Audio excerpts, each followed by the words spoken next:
தொல்காப்பியம் கேட்கும் அனைத்து தமிழ் உள்ளங்களுக்கும் என் வணக்கம். நாம் இப்போது தொல்காப்பியத்தில் பொருளதிகாரத்தில் கற்பியல் பற்றி பார்த்து கொண்டிருக்கின்றோம். 2 செய்திகளை நான் உங்களுக்கு சொல்ல வேண்டும். ஏனென்றால் தவறாகவே சொல்லப்பட்டு தவறாகவே புரிந்து கொள்ளப்பட்டு வருகின்ற 2 செய்திகள். ஏனென்றால் இதுக்கு உரையாசிரியர்களுடைய விளக்கமெல்லாம் போதுமானதாக இல்லை. அவங்கள நம்ம குறை சொல்லல, அவங்கள போல நிறைவுடைய அறிஞர்கள் இல்லை. சங்க இலக்கியத்தையும் தொல்காப்பியத்தையும் இந்த உரையாசிரியர்கள் விளக்கவில்லை என்றால் இந்த அளவுக்கு கூட நாம புரிந்து கொண்டிருக்க முடியாது. ஏனென்றால் சங்க காலத்திற்கு பிறகு தொல்காப்பியமும் சங்க இலக்கியமும் பரவலான ஒரு படிப்புக்கு உள்ளாகவில்லை. அதற்கு பிறகு இலக்கிய தடம் என்பது பக்தி என்ற வழியிலே சென்று விட்டது. அப்போதெல்லாம் சங்க இலக்கியமும் தொல்காப்பியம் மிகுதியாக பயிலப்படவில்லை என்பது தெரிகிறது. இந்த உரையாசிரியர்கள் வந்த பிறகுதான், அதாவது கிபி 11ஆம் நூற்றாண்டுக்கு பிறகுதான் இந்த தொல்காப்பியமும் சங்க இலக்கியமும் பரந்த படிப்புக்கும் நிறைந்த கேள்விக்கும் உரியதாக மாறின. அதனால அந்த அடிப்படையில இப்ப நான் உங்களுக்கு ஒரு செய்தி சொல்லுகிறேன். ஏனென்றால் தமிழை குறை சொல்வதற்கென்று இந்த இடத்தை தேர்ந்தெடுத்து வச்சிருக்கிறாங்க அவங்க பல பேர். தமிழுக்கு மாறானவர்கள் சொல்றார். பரத்தை என்று ஒருத்தி இருக்கிறா, காமக்கிழத்தி என்று ஒருத்தி இருக்கிறா. அதாவது காமக்கிழத்தி என்பது 2வது மனைவி போல. இப்படியெல்லாம் இருக்கிறது. என்ன பெரிய ஒழுக்கத்தை பேசுகிறீர்கள், என்ன கற்பை பற்றி பேசுகிறீர்கள் என்று பேசுகிறார்கள். சங்க காலத்துல இதெல்லாம் வரைமுறை இல்லாம இருந்தது என்று சொல்லுகிறார்கள். அப்படி இல்லை. அதற்கு சரியாக நாம் விடை சொல்ல வேண்டும். இந்த தொல்காப்பியம் பயிலுகிறவர்கள் எல்லாரும் இதனை உள்ளத்தில் கொள்ள வேண்டும். கற்பு என்றால் எல்லாரும் எழுதுனாங்க, கல் போன்ற திண்மை பெண்ணுக்குன்னு எழுதுனாங்க. ஐயோ, அப்படி இல்லை. கல்லுக்கும் அதுக்கும் சம்பந்தம் இல்லை. என்ன பாறையா? இது என்ன பெண்ணுக்கு மட்டும் சொல்லப்பட்டதா? கற்பு என்பது ஆண் பெண் இருபாலருக்கும் பொது. அப்படி இருக்கும்போது அவன் நடத்த தவறி ஒரு பரத்தை நாடி செல்கிறான் என்றும் அவனுக்கு பன்மனைவியர் உண்டு என்று சொல்லுவதெல்லாம் பொருந்தாது. அப்ப இருக்குதா? இதெல்லாம் இருக்குதா? இதுக்கு வேற பொருள். இதை நோக்க வேண்டிய நோக்கு வேறு. ஆழ்ந்து நோக்குகிற போது இவற்றுக்கெல்லாம் பொருள் வேறு. இவற்றையெல்லாம் எதற்கு எழுதுகிறார் என்பதை பார்க்க வேண்டும். இப்ப கற்பு என்பதற்கு நான் முதல்ல சொல்லியிருக்கிறேன் பொருள். கற்பு என்றால் கல்வி என்று பொருள். கல்வின்னா என்ன கல்வி? குடும்ப கல்வி. பாரம்பரியமாக வழி வழியாக தலைமுறை தலைமுறையாக அது தந்தை பிள்ளைகளுக்கு கொடுப்பான். எப்படி கொடுப்பான்? உட்காரு, கேளு அப்படின்னு சொல்ற படிப்பு இல்லது. பிறகு தன்னுடைய நடக்கையினால் தான் எப்படியெல்லாம் ஒழுகுகிறான் என்பதனை கண்டு மகனும் மகளும், ஓ அப்பா இப்படியெல்லாம் நடக்கிறார்கள், அம்மா இப்படி எல்லாம் நடக்கிறார்கள், இப்படித்தான் நாமும் இந்த வழியைத்தான் பின்பற்ற வேண்டும் என்று இது கற்பிக்காமல் கற்பிக்கிற கல்வி என்று நான் எழுதினேன். கற்பிக்காமல் கற்பிக்கிற கல்வி. அதே போல தாய் எப்படி ஒழுகுகிறாய் என்பதை இந்த பெண் பார்த்து கொண்டே இருப்பாள். அதனை போலவே பார்த்து ஒழுகு. ஏன் இப்படி செய்கிற? அம்மா இப்படி செய்வாங்க, அம்மா இப்படித்தான் சொல்லுவாங்க, இதுதான் மரபு, இதுதான் வழி வழியாக வரக்கூடிய செய்தி.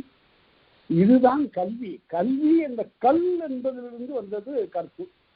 கல் என்றால் முன்னிலை ஏவர் சொல், கற்றுக்கொள் என்று பொருள். அது கற்றுக்கொள் என்று சொல்லுகிற போது ஊராரும் வீட்டிலே இருக்கக்கூடிய உறவினரும் தந்தையும் தாயும் ஆகிய இவர்கள் எல்லாரும் கற்பிக்கிறார்கள்.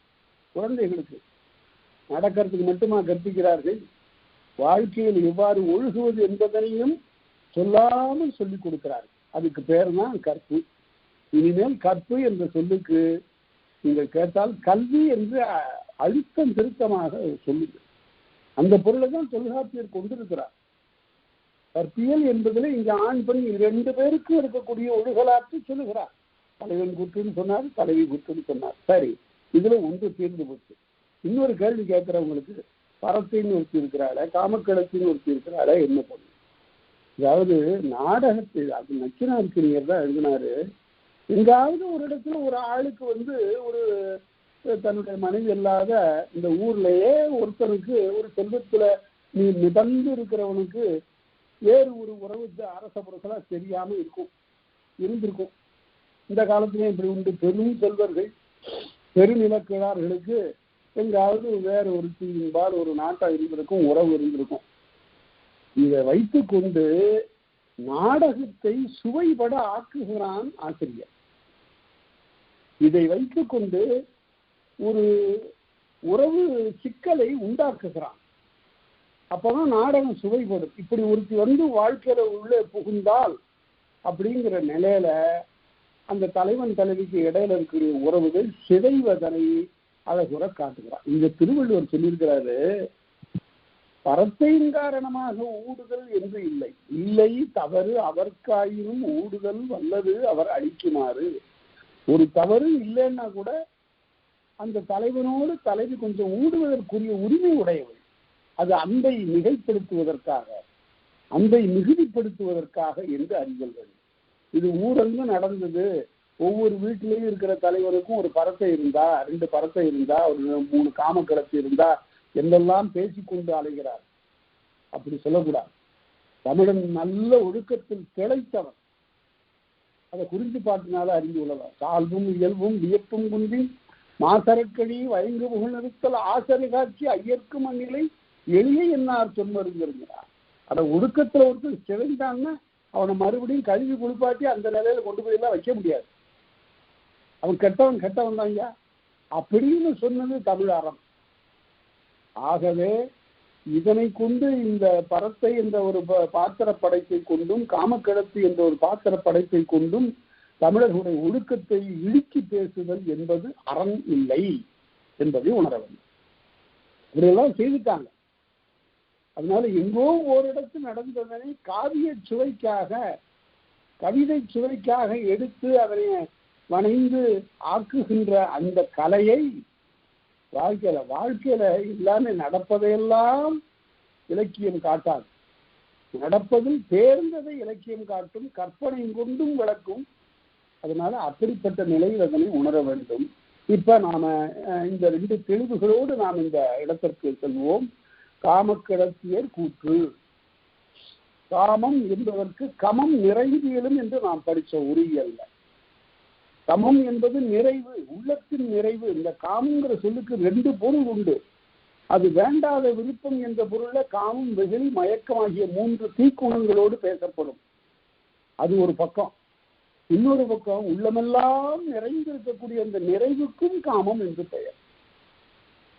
ஆனா இந்த காலத்துல அந்த காமத்தை தான் சொல்லிட்டு இருக்கிறோம், வேண்டாத விருப்பம்ங்கிறத. சமம் நிறைந்தியலும். அதனாலதான் காமத்துப்பால் என்று வள்ளுவர் வைத்தார் என்றால், ஒருவனுக்கு ஒருத்தி 2 பேருக்கு இடையில இருக்கிற உறவு உள்ளத்தில் நிறைந்து ஒருவருக்கொருவர் இருக்கிறார். இவன் உள்ளத்தில் அவன் அப்படியே நிறைந்திருக்கிறான், அவன் உள்ளத்தில் இவள் அப்படியே நிறைந்திருக்கிறார். அதனால்தான் அந்த காமம் என்று சொன்னான். அந்த காமத்துக்கு பொருள் வேற. அதனால பிற்காலத்தில் இதனை தவறாக அறிந்து கொள்வார்கள் என்று கருதி பேராசிரியர் மு. வரதராசனார் அவர்கள் இன்பத்துப்பால் என்று அதனை மாற்றி எழுதினார். உடனே பாவேந்தர் பாரதிதாசனுக்கு உடனே அவர் மேல் கோபம். என்ன வரதராஜ், என்ன நினைச்ச மாதிரி எல்லாம் எழுதுறார்? காமத்துப்பால் என்பதற்கு என்ன பொருள்? இல்ல, தவறாக புரிந்து கொள்வார்கள், நாம தான் விளக்கணும். அதை விட்டு இப்படி எல்லாம் எழுதக்கூடாது. வள்ளுவர் எழுதிய சொல்லி நீ என்ன மாற்றுவது என்று அவருக்கு சண்டை போட்டார். அதனால அந்த காலத்துல காமத்துப்பால் என்று சொல்வது இருவர் நெஞ்சிலும் நிறைந்திருக்கின்ற இன்பம் என்று பொருள். அதனால இத்தகைய விளக்கங்களை நாம் தொல்காப்பியம் கற்றால்தான் தெரிந்து கொள்ள முடியும். இதை தெரிந்து கொள்ளாத நிலையில அவரவர் மனப்போக்கிற்கு பொருள் சொல்லிக் கொண்டிருக்கிறார்கள். அது ரொம்ப பிழையாகும். சரியாக இருக்கட்டும். காம கிழத்தியர், கிழத்தி, கிழவன், கிழத்தி. பாருங்க, ஆண்பாலுக்கு ஏற்ற ஒரு பெண்பாற்போது இருக்கு, கிழவன் கிழத்தி என்று. அதே போல பாங்கன், தோழி என்றெல்லாம் இருவார் பெயர்கள் நிறைய இருக்கின்றன. சரி, இப்ப காமக்கிழத்தியருடைய கூற்று செய்யுது. இப்ப தலைவி கூற்று பாருங்க எவ்வளவு நெடிதாக இருந்தது. காமக்கிழத்தியர் கூற்று சில இடம்தான். ஏனென்றால் இது எல்லார் வாழ்க்கையிலும் நிகழ்வது அன்று. இதை சொல்லுங்க யாருக்கும். இது எல்லார் வாழ்க்கையும் நிகழ்வது அன்று. யாரோ ஒருவருடைய வாழ்க்கையில நிகழ்ந்தது. அதை பொதுமைப்படுத்தி இப்ப அதற்கு ஒரு இலக்கணம் வகுக்கிறார். காமக்கிழத்தியர். இன்னொன்று, சில இடங்களில் காமக்கிழத்தி என்பவள் செய்யுளிலே வரக்கூடியவள் கற்பனையாக கூட இருக்கக்கூடும். அதுதான் திருவள்ளுவர் சொல்லுவார், அது கற்பனை தான். அப்படி கற்பித்துக் கொண்டு பாடுவதன் வாயிலாக ஒருவரை ஒழுக்கம் சிதையாமல் பார்த்துக் கொள்வது தலைவியினுடைய கடப்பாடாகும் என்ற பொருள்ல திருவள்ளுவர் பேசுகிறார். சரி, அதனால இப்ப அந்த காமக்கிழத்தியாக இருக்கக்கூடிய ஒருத்தி எந்தெந்த இடத்துல அவள் கூறுவதற்கு உரியவள், அவள் பாத்திரமாக இருக்கிற போது ஒரு நாடக பேச்சில் எந்த இடத்தில் அவள் பேசுவதற்கு உரியவள் என்பதனை இந்த பகுதி விளக்குகிறது. புல்லுதல் மயக்கும் புறவிக்கும். மயக்குதல் என்றால் கலக்கல், வேற்றுமை மயக்கம்னு பார்த்தோம்ல, ஒரு வேற்றுமைக்கு உள்ள பொருள் இன்னொரு வேற்றுமையோடு சென்று மயங்குவர். யாதன் உருவில் கூறிற்றாயும் பொருள் செல் மறிந்து வேற்றுமை சாரும் அங்க படித்தோம். அதனால ஒரு வேற்றுமை உருவு இருக்க வேண்டிய இடத்துல வேறொரு வேற்றுமை உருவு இருக்கும், வந்து அந்த இடத்துல பொருத்தமாக வந்து அமைந்து கொள்ளும். அதே போல மயங்குதல் என்றால் கலத்தல் என்று பொருள். புல்லுதல் மயக்கும் புலவிக்கண்ணும், வேறுபடுதல் என்று பொருள், மயங்குதல் என்று பொருள். புல்லுதல் மயக்கும் புலவிக்கண்ணும் ஒருவருக்கொருவர் பொருந்தி இருப்பதுல மாறுபாடு வருகின்ற இடத்துல இந்த காமக்கிழத்திக்கும் கூட புலவி உரியது. புலவி என்றால் ஊடல். இந்த மூன்று சொற்களை திருவள்ளுவர் கையாளுவார். துணி, புலவி, ஊடல். துணி, துணி தன்னகரமா சொல்லணும், அதை சொல்லும்போது துணி என்று சொல்லணும். துணி என்றால் சிறு மன வேறுபாடு. அதே போல புலவி என்றால் அதனை விட மிக்கது, ஊடல் என்றால் அதனை விட மிக்கது. இந்த ஊடுதல் காமத்திற்கு இன்பம் பாருங்க, இலக்கணம் எப்படி வகுத்திருக்கிறார். ஊடுதல் என்பது ஒருவருக்கொருவர் வருகின்ற நிலையான மனப்பிணக்கு அன்று, இருவரையும் பிரித்து விடக்கூடிய அளவிற்கு செல்லாதது. உப்பமைந்தற்றால் புலவினார். ஒரு உணவுக்கு உப்பு போடுவது போல, கூட போட்டாலும் கரிச்சிடும், குறைந்து போட்டாலும் சுவை இராது. ஆகவே அதனை அறிந்த அளவாக பயன்படுத்துவது போல வாழ்க்கையில் இந்த ஊடலும் கூட அளவாக இருக்கிறது. தன்னை விட்டு கணவன் பிரிந்து போகின்ற அளவிற்கு தலைவி ஊடமாட்டார். தன்னிலிருந்து முற்றிலும் விலகி போகக்கூடிய அளவே தலைவன் ஊடமாட்டார். ஆகவே அதனை அறிந்து கொள்ள வேண்டும். புல்லுதல் மயக்கும் புலவிக்கண்ணும். அப்படி காமக்கிழத்தி, புல்லுதல் என்றால் பொருந்துதல், தழுவுதல், ஒருவருக்கொருவர் அன்போடு கலந்து கொள்ளக்கூடிய அந்த நிலையில் வேறுபட்ட போது ஏற்படுகின்ற புலவியின் இடத்து, ஊடலிடத்து, ஊடற்காலத்து, அப்போது காமக்கிழத்தி கூற்று நிகழ்த்துவாள். என்ன சொல்லுவா? உதிராத புலவி இடத்து. உதிராத புலவின்னா அதுதான் துணி. அவன் சொல்ல, கனவின் எய்திய செல்வத்தனையவே ஐயா எமக்கு நீ மார்பு அப்படின்னு ஊடல் காலத்து சொல்றார். கனவுல ஒருத்தன் பெற்ற செல்வம் போல எனக்கு உன்னுடைய மார்பு ஆகிவிட்டதே என்று சொல்லுகிறாள். அது கலித்தொகையில வருவது. அதே போல அடுத்தது இல்லோர் செய்வினை இகழ்ச்சி கண்ணும். இல்லோர்னா அந்த வீட்டுல இருக்கிறவங்க. இந்த சொல்லுக்கெல்லாம் நாம எப்படி என்ன வகையான விளக்கம் சொல்லுவது? இன்னோர் செய்வினை இகழ்ச்சி கண்ணும். அங்க வீட்டுல இருக்கிற அவனுடைய மனைவி இருக்கிறாள தலைவி, அவளை இகழ்கின்ற காலத்திலும் இந்த காமக்கிழத்தி கூற்று நிகழ்த்துவாள். அவளை இகழ்ந்து பேசுவா இவ. அது என்ன இன்னொரு அப்படின்னா, பேராசிரியர் மூவா சிலப்பதிகாரத்துல ஒரு அடிக்கு ஒரு கட்டுரை எழுதினார். ஒரு அடியை குறித்து ஒரு கட்டுரை எழுதினார். என்னன்னா, தன்னுடைய மனையை விட்டு நீங்கிய கோவலன் மாதவியினுடைய மனையில் சென்று தங்கினான் என்று வரும். வடுநீங்கு சிறப்பின் தன் மனையகம் மறந்தன் அப்படின்னு அந்த ஒரு அடி. விடுதலறியா விருப்பின ஆயிரம் வடுநீங்கு சிறப்பின் தன் மனையகம் மறந்தன். குற்றமற்ற தன்னுடைய வீட்டை நீங்கி, ஒருவனுக்கு ஒரு ஊர்ல 10 வீடு இருந்தாலும் அவனுடைய மனைவி எங்க இருக்கிறாளோ அதுதான் அவனுடைய வீடு. அந்த ஊர்ல அவனுக்கு வேறு 2-3 உறவு இருந்தாலும் கூட அதெல்லாம் வீடா, அவையெல்லாம் வீடாகா. அவனுக்கு எது வீடு? அவனுடைய மனைவி இருப்பதுதான். அது வடுநீங்கு சிறப்பின் மனை, குற்றமில்லாத மனை என்று அதை அவ்வளவு அருமையாக விளக்கி அவர் எழுதுவார். அதே போல இங்கேயும் அந்த காமக்கிழத்தியாக இருக்கக்கூடியவள் தலைவியை இகழ்ந்து பேசுவார். எப்படி இகழ்ந்து பேசுவார்? குறுத்தொகை 8வது பாட்டு அதுக்கு இலக்கியம் ரொம்ப அருமை. இந்த பாட்டு என்ன சொல்ல, கடனி மாத்து விளைந்தொகு தின்பளும் படனவாழை கதூமூரம் இன்னில் பெருமொழி கூறி தம்மில் கையுங்காலும் தூக்க தூக்கும் ஆடிப்பாவை போலன்னா பெருசா இங்க வீரம் பேசுவான். அப்புறம் வீட்டுக்கு போனாங்க, கண்ணாடிக்கு முன்னாடி நின்று கைய காலை தூக்குனா கண்ணாடிக்கு உள்ள இருக்கிற அந்த பிம்பம் இருக்கிற அந்த பாவை அதுவும் கைய காலை தூக்குறது மாதிரி அவர் சொன்னதுக்கெல்லாம் இவன் ஆடுவான். இவன் பெரிய வீரனாவன் என்று காம கிடத்தி அவனை குறை பேசுகின்ற போது அவனுடைய இல்ல கிடத்தியையும் பேசுகிறார். அதுதான் அடுத்தது. பல்வேறு புதல்வர் கண்டு நனி ஓப்பினும். ஒரு தொல்காப்பியருடைய ஒரு அறிவு எப்படி பாருங்க, பல்வேறு புதல்வரா எங்கெங்கோ யாரிடத்தோ இவனுக்கு குழந்தைகள் பிறந்திருக்கின்றன.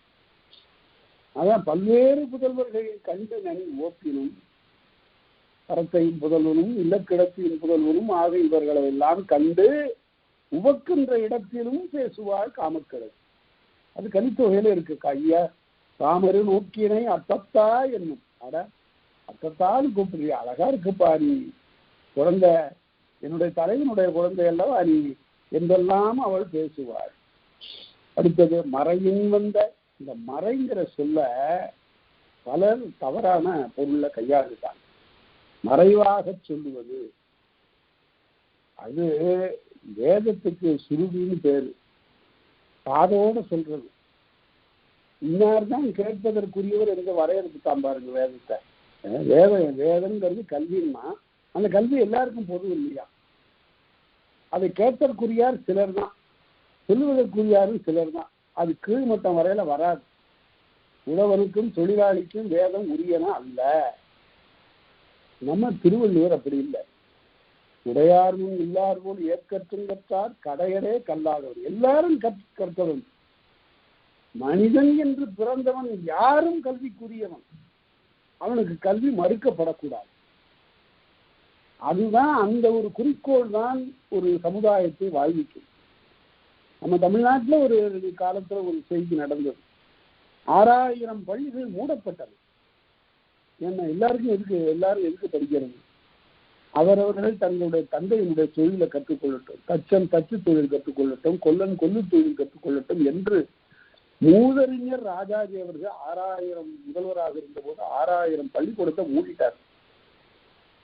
ஏன்னா நாட்டுல ரெவின்யூ இல்லை, பணம் இல்லை, எப்படி பள்ளிக்கூடத்தை நடத்துறது? கட்டடமான ஆசிரியருக்கு சம்பளம் கொடுக்கணும்னு அவரு ஒரேடியா 6000 பள்ளிக்கூடத்தை மூடிவிட்டு அதற்கு பிறகு 1/2 நேரம் கல்வி 1/2 நேரம் அவரவர்கள் வீட்டில் சென்று தொழில் பயிற்சி பெறுவதுன்னு கொண்டு வந்தார்.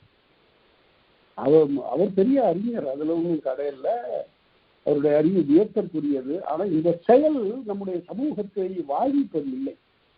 உடனே தமிழகம் முழுவதும் கிளர்ந்து எழுந்து பெரிய புரட்சி செய்து அதன் காரணமாக ஒரு பதவி விலக நேர்ந்தது. அதற்கு பிறகு வந்த காமராசர் என்ன செய்தார் என்றால் 6000 பள்ளிக்கூடத்தையும் திறந்து அதற்கு மேலும் 2000 பள்ளிக்கூடங்களை திறந்தார். பல இடங்கள்ல பள்ளிக்கூடத்தை திறந்தார். அப்போதுதான் அவருக்கு இந்த ஏன் பள்ளிக்கூடத்துக்கு பிள்ளைகள் வரவில்லை என்பதை அறிந்து, உணவு இல்லை என்பதை அறிந்து மதிய உணவு என்ற ஒரு திட்டத்தை கொண்டு வந்தார். அப்ப கல்வி அமைச்சராக இருந்த சி. சுப்பிரமணியன் சொன்னாரு, அவ்வளவுக்கு பணம் இல்லைங்களே, அரசாங்கத்துல நிதி இல்லையே, எப்படி இத்தனை பேருக்கு சோறு போடுறதுன்னு கேட்டபோது அவர் சொன்னார், அதெல்லாம் போட்டுதான் ஆகணும், இல்லாட்டி அவங்க எப்படி படிக்கிறது, சமூகம் முன்னேறுவது, நான் போய் பிச்சை எடுக்கிறேன், எல்லாத்தையும் கேட்கிறேன் என்று அவர் சொன்னார்.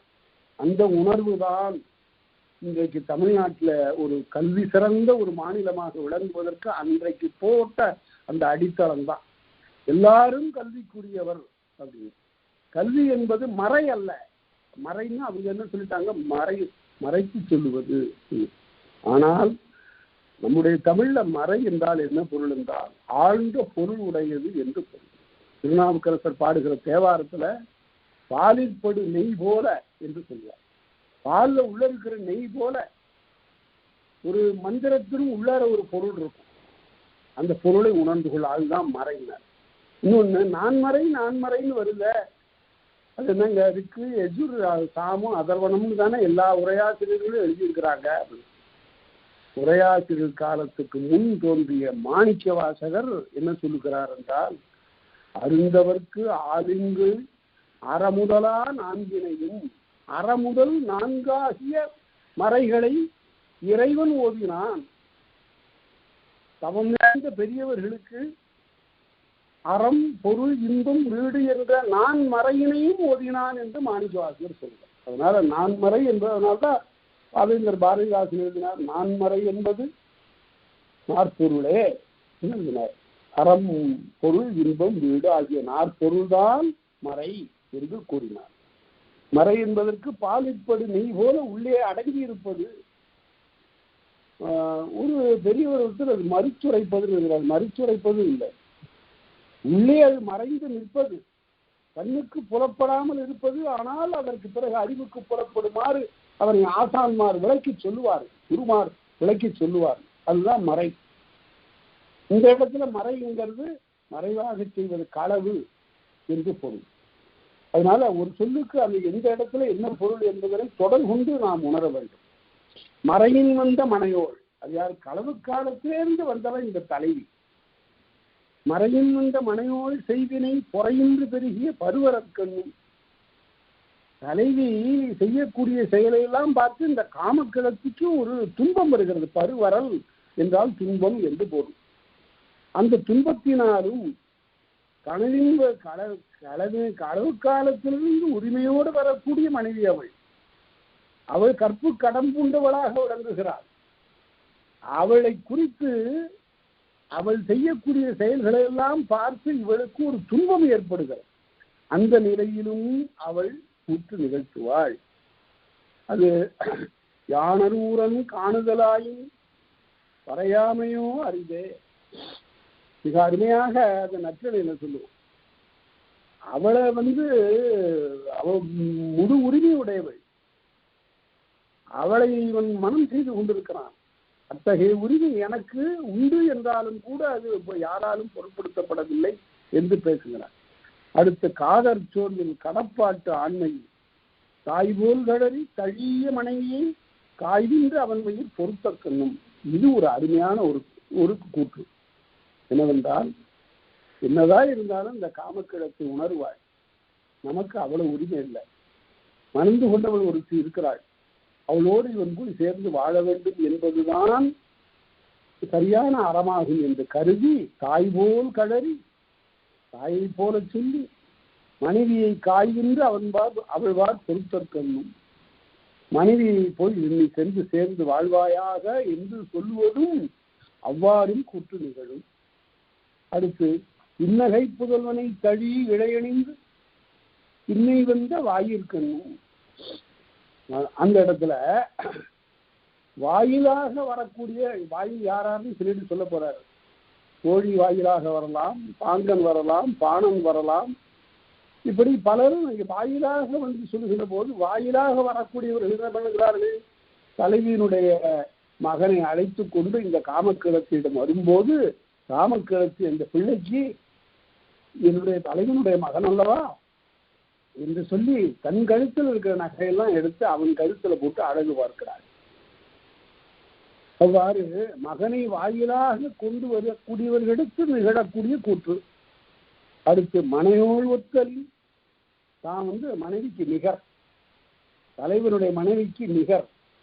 மனையோள் ஒத்தல் தன்னோரன்னோர் மிகையென குறித்த கொள்கை கண்ணும். என்ன இருந்தாலும் நான் இன்னும் மேம்பட்டவள்னு சொல்லுவாளா அவ. அவனுடைய முழு அன்பிற்கு உரியவளாக நான் தானே இருக்கிறேன் என்று அவள் பேசுவாள். அந்த இடத்திலும் எண்ணிய பண்ணை என்று இவற்றோடு விளையாட்டின்கள், இது ஒரு இடம். இது பரிபாடல்ல ரொம்ப விளக்கமா இருக்கு.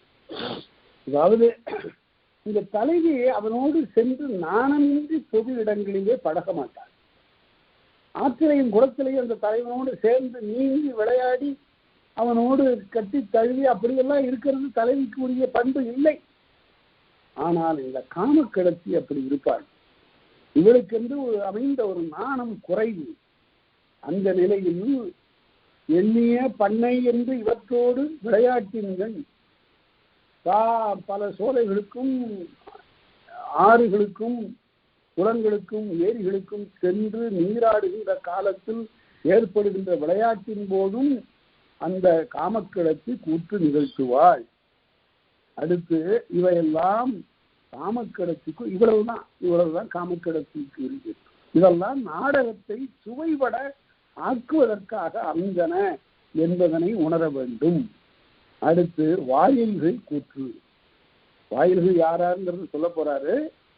12 வாயில்கள், 12 பேர் வாயில்களாக, வாயில்கள் கேட்டா மெசஞ்சர், அந்த வாயில்களாக வந்து அறிவுறுத்தக்கூடிய வகையில் சொல்லக்கூடிய இந்த பாத்திரங்கள் கற்பும், அவங்க என்னென்ன சொல்லுவாங்க, கற்பும் காமமும் நட்பால் ஒடுக்கமும். இந்த பால்னு வரக்கூடிய இடத்துல எல்லாம் பகுதின்னு பொருள். அரசுப்பால் அரசின் பகுதி, பொருட்பால் பொருளின் பகுதி, காமத்துப்பால் காமத்தின் பகுதி என்று சொல்லும். இந்த பால் என்பது எங்கே இருந்து வந்ததுன்னு கேட்டா, இன்றை பகுத்து உண்ணுக அப்படின்னு சொல்கிறது பகுதி. அதே போல ஒரு நாளை 2ஆ பகுத்தான். அதுல ஒன்று பகல், பகுக்கப்பட்டது பகல். அந்த பகல்ங்கிறது முதல் 2 குரில் எழுத்து சேர்ந்து பால்னு ஆச்சு. எப்படி மிகுதி மீதி ஆனது போல, பகுதி பாதி ஆனது போல, தொகுப்பு தோப்பு ஆனது போல. அது தமிழ் மொழியில 2 குரில் முதல்ல ஒரு சொல்லுல சேர்ந்து வந்தா சமயத்துல நெடிலாயிடும். அது பகுதி பாதி ஆகும், மிகுதி மீதியாகும் என்பது போல பகல் என்பது பால் என்று ஆகும். இதுதான் சொல்லாராய்ச்சி. எட்டிமாலஜி இப்படி முறையா செய்யணும். மனசுக்கு ஏற்பெல்லாம் செய்யக்கூடாது. எல்லா இடத்துலும் தமிழ்ல தான் இப்படி ஒரு பகுதியை சரியா கண்டுபிடிக்கலாம். பகுதி என்பது முன்னால் இருக்கும். நடந்தாங்கிறதுல நட பகுதி, வந்தாங்கிறதுல வா பகுதி. எவ்வளவு எளிதா இருக்கு. ஆனா சமஸ்கிருதத்துல பகுதியை தேடி கண்டுபிடிக்கணும். எங்கேயாவது ஒளிஞ்சுட்டு இருக்கும். ஆரிய அப்படின்னு ஒரு சொல்லு இருக்கு. ஆரியன், ஆரிய. அதுக்கு பகுதி எது தெரியுமா? ரூ என்பது பகுதின்னா. அது ஒவ்வொரு மொழியினுடைய இயல்பு. அதெல்லாம் குறைந்து சொல்லலாம். தமிழ்ல அது கண்ணுக்கு புலப்பட அது முன்னால நிற்கும். அதுதான் பகுதி. கற்பும் காமமும் நற்பால் ஒழுக்கமும், நல்ல பகுதியாக விளங்குகிற ஒழுக்கமும். கற்பும் காமமும் மெல்லியர் பொறையும் நிறையும் வல்லிதன் விருந்து புறந்தருதலும் சுற்றம் ஓம்பலும் பிறவும் என்ன கிழவோல் மாண்புகள். தலைவிக்குரிய பண்புகளை இங்க வரையறுத்து சொல்றான். என்னென்ன? அவளுக்கு கற்பும் காமமும் நற்பால் ஒழுக்கமும் ஒன்று. நினைவு ஐங்குறுநூறுல ஒரு பாட்டு. இந்த பாட்டை நினைக்க அவ்வளவு இன்பமா இருக்கும். இந்த கற்பு என்பதற்கு அது என்ன, அது எதுக்கு விளக்கம் அதுதான். என்னவென்றால், செவிலி பார்க்க போறா, மக எப்படி குடும்பம் நடத்துறான்னு பார்த்துட்டு வரலான்னு வர்றா. வரும்போது அந்த வீடு எளிமையான ஒரு வீடு, ஒரு ஓலையிலிருந்து ஒரு குடிசை, அதுக்கு பக்கத்தில் வெளியில ஒரு மர நிழல், வீட்டுக்கு முன்னால இயற்கை அழகு சூழ்ந்த ஒரு இருப்பிடம். அந்த இருப்பிடத்துல தலைவன் என்ன செய்கிறான்? கட்டில படுத்திருக்கிறான். அப்படி கட்டில படுத்திருக்கிற போது அவனுடைய மகன் அவனை போய் மார்பிலே விழுந்து தழுவி கொள்ளுகிறான். அவனை அப்படியே அணைத்துக் கொள்ளுகிறான். அப்படி அணைத்துக் கொண்டிருக்கிறது இந்த செவிலி மறைந்திருந்து இதெல்லாம் பார்க்கிறார்.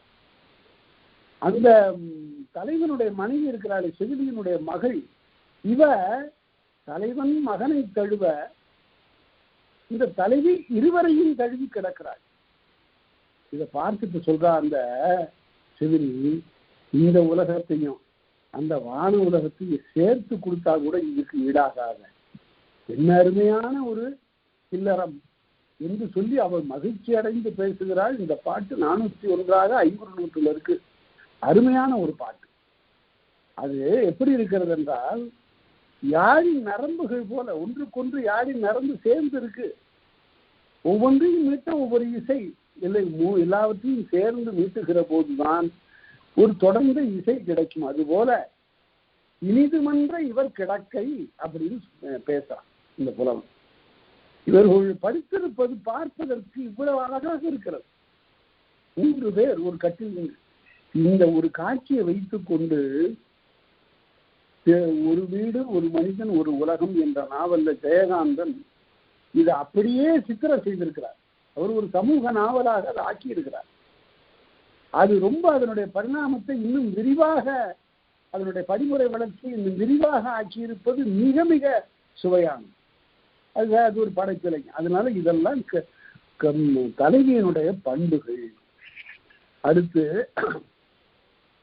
பள்ளியானையின் உயிர்த்தனல் நகை புதல்வர் புள்ளினன் விரலவன் புதல்வன் தாய் அவன் புறங்கவவினளே. அதனால தலைவன் குழந்தை அணைக்க, தலைவியோ இருவரையும் சேர்த்து அணைத்துக் கொண்டு இதுதான் நம் இன்ப உலகம் என்று அவள் சொல்லுகிறாள்.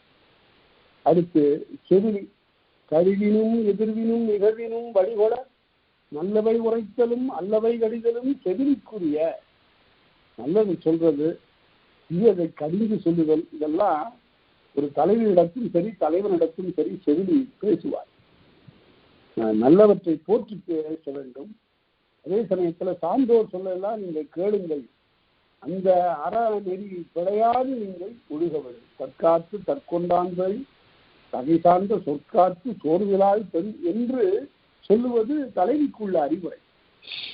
அவ்வாறு பேசுவது ரொம்ப பழைய காலத்துல திரைப்படத்துல கூட ஒரு ஒழுங்கு இருந்தது. இப்ப கண்ணாத்தான் குதிக்கிறது இல்லை, சுருக்கு நடனம் ஆடுறதெல்லாம் நடனமே இல்லை, அது ஆடல் இல்லை. எல்லாரும் ஏன் குதிக்கிறாங்கன்னு தெரியல. 50 பேர் 100 பேர் குதிக்கிறாங்க. அந்த குதிப்பதில் ஏதாவது முத்திரைகள் இருக்கின்றனவா? கருத்தை ஆழமா உள்ள கருத்தை புலப்படுத்தக்கூடிய கை அசைவுகள் இருக்கின்றனவா? அல்லது விரல்களுடைய அசைவினாலே ஒரு ஆழ்ந்த பொருளை உணர்த்தக்கூடிய கலை நுட்பம் இருக்கிறதா என்றெல்லாம் பார்த்தா இல்லை. எதுக்கு குதிக்கிறாங்க? ஏதோ குதிக்கிறாங்க, மனதில் ஒரே மகிழ்ச்சி குதிக்கிறாங்க. இது ஆடல் ஆகாது, கலை ஆகாது. அப்ப பழைய காலத்துல ஒரு 30 ஆண்டுகளுக்கு முன்பு வந்த ஒரு படத்துல இந்த அண்ணன்காரன் தங்கியை அழைத்து கொண்டு போவான். போற வழியில அப்போ வந்து ஒரு அறிவுரை சொல்லக்கூடிய வகையில் ஒரு பாட்டு. இந்த பாட்டு எழுதியவன்லாம் எப்படி எழுதியிருக்கான் பாருங்க. புருஷன் வீட்டில் வாழப்போகும் பெண்ணே சில புத்திமதிகள் சொல்லுறங்கேடு முன்னேன்னா அப்படின்னு நடந்து போயிட்டு இருக்கும் போது, இதுதான் கல்வி, இதுதான் கற்பு. புருஷன் வீட்டில் அப்ப கொண்டு போய் கணவன் வீட்டில் விட போறான். புருஷன் வீட்டில் வாழப்போகும் பெண்ணே சில புத்திமதிகள் சொல்லுறங்கேடு முன்னே கண்ணால் பேசும் பயக முன்னே நில்லாதே அதை காதால் கேட்டேன் என்று வந்து சொல்லாதே. இப்படி அறிவுரைகளை அடுக்கி அந்த பாட்டுல, திரைப்பட பாட்டில் சொல்லுவோம். ஆன்றோர் சொல்லிய அறிவுரைகளை அவ்வப்போது அடுத்தடுத்த தலைமுறைகளுக்கு கொண்டு செல்ல வேண்டும். நாம் என்ன பிழை செய்து விட்டோம் என்றால், நம்முடைய பள்ளிக்கல்வியில மிக இன்றியமையாது இருந்த ஒரு பகுதியை நாம் அறவே தூக்கி அப்பாறை எரிந்து விட்டோம். அமெரிக்காவிலே கற்பிக்கக்கூடிய தாய்மார்கள் எல்லாம், ஆசிரியர்மார்கள் எல்லாம் நினைவிலே கொள்ள வேண்டியது, ஒரு 5 வகுப்புகள் கடந்த அப்பாலே போகும் முன் அந்த பிள்ளைகள் எல்லாம் 7 இளந்தமிழை கற்றவர்களாக இருக்க வேண்டும். அது என்ன 7 இளந்தமிழ்? இந்த ஆசிரியர் தான் அதுக்கு 7 இளந்தமிழ்னு பேர் வச்சார். என்ன 7 இளந்தமிழ்? ஒன்றைவேந்தன், மூதுரை, நல்வழி என்று சொல்லப்பட்ட இந்த வரிசையாக அமைந்திருக்கூடிய 7 நூல்கள், சின்ன சின்ன நூல்கள், சிற்சில பக்கங்கள், எல்லாருக்கும் புரிகின்ற நடை, அன்னையும் பிதாவும் முன்னறி தெய்வம். இது ஒரு பாட்டு. இதை சொல்லி கொடுத்துருக்கணும். இதை சொல்லி பசுமரத்தாணி போல அவர்களுடைய உள்ளத்திலே பதிய வைத்திருந்தால் வாழ்க்கை நெறிப்பட்டதாக அமையும். அவற்றையெல்லாம் சொல்லி பாடத்திட்டத்திலிருந்து மெல்ல மெல்ல நாம் நீக்கினோம். எப்படி பெரிய தொல்காப்பியத்தை கல்லூரி நிலையிலே கூட நாம் சரியாக கற்பிக்கவில்லையோ, அதுபோல இளையோர்களுக்கு உரிய அறநூல்களையும் நாம் கற்பிப்பதிலிருந்து விலகிவிட்டோம். அது மிகப்பெரிய குறையது. அதே போல இத பழைய சங்க காலத்துல இவ்வாறெல்லாம் அறிவுரை கூறக்கூடிய நிலையெல்லாம் இருந்தன. பாடல்கள் எல்லாம் பயில்கின்றன. அதைத்தான் பாவேந்தர் பாரதிதாசன் குடும்ப விளக்க சொல்வார். வண்டி விட்டு இறங்கி வந்த மாமனும் மாமையும் கற்கண்டு ஒத்த மருமகற்கு கண்ணுத்த பதிலும் கூறி கொண்டு வந்துட்ட பண்டம் குறையாமல் இறக்கச் சொன்னார். வண்டியில் இருந்தவற்றை இறக்கிடுகின்றாள் மங்கைன்னு அது தொடங்கி ஒரு 10 பாடல்கள்ல ஒரு குடும்பத்துல மருமகளை பார்க்க வரக்கூடிய மாமனும் மாமியும் அவர்கள் பொருள் கொண்டு வருகிறார். பெண் வீட்டிலிருந்து பொருள் வந்ததாக பாரதிதாசன் பாடல. அது சங்க காலத்திலையும் அப்படிதான். அதனால ஒரு பெண்ணை திருமணம் செய்து கொள்வதென்றால் அந்த பெண்ணுக்கு உரியதாக ஏதாவது பொருள் கொடுத்து சீதனம் கொடுத்து அப்படி மணந்து கொள்ள வேண்டும். அதுதான் நெறியாக இருந்தது. சரி, அடுத்தது சொல்லிய கிளவி அறிவர்க்கும் உரிய. அறிவர் என்று அந்த காலத்தில் சார்ந்தோர்கள் இருந்தார்கள். அறிவமைந்த பெரியோர்களுக்கு அறிவர் என்று பெயர். அவர்கள் மற்றவர்களுக்கெல்லாம் அவ்வப்போது துன்பம் நேர்கின்ற காலத்திலெல்லாம் துன்பத்தை நீக்குகின்ற வகையில் அறிவுரைப்பர். அந்த அறிவர்களும் அவ்வாறு அறம் சொல்லுவதற்கும் நீதி நெறிகளை கற்பிப்பதற்கும் உரியவர்கள். பாருங்க, பேராசிரியர் மூவா அவர்கள் நாவல் எழுத தொடங்கினார். எதுக்கு நாவல் எழுதினார்? அவருடைய நாவல்லாம் ஒன்றும் இல்லை, எல்லாம் திருக்குறளுடைய சாரம்தான். முதல் நாவல் கள்ளோ காவியமும்னு எழுதினார். அதை கொண்டு போய் சில பதிப்பகங்களில் கொண்டு போது, ஏங்க நீங்க பேராசிரியர், நீங்க நாவல் எழுதியிருக்கிறீங்க, அதெல்லாம் பதிப்பிக்க முடியாதுன்னுட்டாங்க. அதற்கு பிறகு அவரே ரொம்ப அரும்பாடுபட்டு அதனை பதிப்பித்தார். அது பெரிய வரவேற்பை பெற்றுவிட்டது. என்ன காரணம் என்றால், அதுல வரக்கூடிய ஒரு தமிழாசிரியர் இந்த வேறுபட்ட தலைவன் தலைவியருடைய உள்ளத்தை ஒன்றாக ஆக்குவதற்காக என்னவெல்லாம் சொல்ல வேண்டுமோ அதெல்லாம் சொல்லுவார். ஏன்னா, நீ இவ்வாறு பேசுகின்ற போது அதற்குரிய பொருள் என்ன என்பதை உணராமல் பேசுகிறாயோ என்று அவர் அந்த தமிழாசிரியர் அந்த தலைவிக்கு சொல்லுவார். அதே போல தலைவனிடம் பேசுகிற போது, ஆண்மை என்பது வேறப்பா, அது எப்படி என்றால் அது அப்படியே உடனே வீரத்தால் துடிப்பது இல்லை, அதற்கு மாறாக உள்ளமடங்கி பிறரையெல்லாம் அரவணைத்து செல்லுதலும் அதனுடைய பண்பாகும் என்றெல்லாம் இப்படியெல்லாம் சொல்லுகின்ற எல்லாமே திருக்குறள் கருத்துகள் தான். அவருடைய நாவல்கள் பலவும் திருக்குறளினுடைய உரையாகவே இருக்கும். அதுல அறவாழின்னு ஒரு பாத்திரத்தை படைப்பார். அறவாழி என்பது அறத்தின் நெறியிலே நின்று வாழுகின்ற ஒருவர். அந்த அறவாழி அறம் சொல்லக்கூடிய பாத்திரமாக இருப்பார். அதனால அறிவர்களுக்கு இது கடன். அடுத்து இடித்து வரை நிறுத்தலும் அவரதாகும். இடித்து சொல்ல வேண்டும், நீ செய்வது சரியில்லை என்று. புறநானூற்றில் ஒரு அழகான ஒரு இடம் வரும். காயங்கண்ணனார் என்ற ஒரு புலவர் அரசனோடு வட்டாடி கொண்டிருப்பார். காயை ஆடி இருப்பார். காயை உருட்டுகிற போது அந்த அரசன் என்ன பண்ணி செய்து விடுகிறான், காயை மறைக்கிறான். உடனே நீ சோழன் மகன் அல்லைன்னு உடனே, நீ சோழன் முடியில பிறந்தவனா தெரியலப்பா, உன் பிறப்புல எனக்கு ஐயம் இருக்கிறது அப்படின்னு சொல்லிட்டார். உடனே அவன் அதற்காக கோபப்படலை, தான் செய்து தவறு என்று உணர்ந்து, ஐயா மன்னித்துக் கொள்ளுங்கள், தெரியாம செய்துட்டேன். இன்னும் அரசன் கேட்டான் புலவர்கிட்ட. உடனே சரி சரி, இப்ப தெரியுது நீ சோழன் மகன் தான் என்று தெரிகிறது, இருந்தால் நீ பழிக்கு நாணுகிறாய், செய்த குற்றத்தை உணர்கிறாய் என்று பேசினார். இதுதான் இடித்து சொல்லுதலும் அவர்களுக்கு உரிய. இடித்து சொல்றா ஒருத்தர். தமிழ் இலக்கியத்துல வடமொழியிலே அமைந்த வால்மீகி காட்டாத ஒரு இடம். இந்த கும்பகர்ண அவையில எழுந்திருச்சு சொல்றான், அண்ணன் கீழே கொண்டு போய் விட்டுடுண்ண, வேண்டாம், அவள் பிறன் மனைவி, அவளை போய் நீ விரும்பி நீங்க கொண்டு வந்து வச்சுக்கிட்டு பெரிய போரை உண்டாக்குகிறாய் அப்படின்னு சொல்லும் போது சொல்றான். அந்த பாட்டு எப்பேற்பட்ட பாட்டு! 1000 பொண்ணை கொட்டி கொடுத்தாலும் அது மாதிரி ஒரு பாட்டு எழுத முடியாது. ஆசில் பரதாரம் அஞ்சரையில் அடைப்பேன், மாசில் புகழ் காதல் உருவேன், பேசுவது மானம் இடை பேணுவது காமம், பூசுவது மானுடரை நன்று நம்ம கொற்றம். 8 வாக்கியம்தான் தெரிக்குது. அப்படியே எப்படி? ஆசில் பரதாரம் அஞ்சரையில் அடைப்பேன், சிறகுக்குள்ளார மாத்தான் மணியை வச்சுக்க வேண்டியது, பேசுவது மானம் இடை பேணுவது காமம். மானத்தை பற்றி பேசுறது பெருசா, பூசுவது மானுடரை நன்று நம்ம ஆட்சி நல்லா இருக்கு என்று சொல்லி கும்பகர்ணன் அப்படி இடித்து சொல்லுகிறான். அதுதான் இடிச்சுரை என்பது. அதே போல பிசிராங்க பாண்டியன் அறிவுடை நம்பிக்கை இடித்து சொல்லுகிறார், இப்படி வரி வாங்கக்கூடாது. இதெல்லாம் இடித்துறை. அடுத்து தலைவனும் ஊடற்கூறியவன். தலைவிதான் ஊடுவாள் என்றில்லை, தலைவனும் ஊடற்கூறியவன். உணர்ப்பு வரை இறப்பினும் ஏதோ சொல்லி சொல்லி பார்த்தா அவ கேட்கல, ஊடல் தெளிவில என்றால் அந்த இடத்துல இவனும் ஊடக்கூறி. செய்குறி பிழைப்பினும் களவு காலத்துல செய்த குறியிடம் சரியாக வராவிட்டாலும் அப்போதும் சந்திக்க வேண்டிய இடம் குறிப்பிடுவது பற்றி வரக்கூடிய கருத்து வேறுபாட்டில் அப்போதும் புலத்தலும் ஊடலும் கிழவோர்க்கு உரிய. அப்போது மனம் வேறுபடுதலும் ஊடற்குறிப்போடு பேசுதலும் இவையெல்லாம் களவு காலத்திலும் கற்பு காலத்திலும் தலைவனுக்கு உரிய ஊடல் பற்றிய செய்திகள் என்று சொன்னார். அடுத்து புலத்தலும் ஊடலும் ஆகிய இடத்தும் புலத்தகுகளை தோழிக்கு உரிய.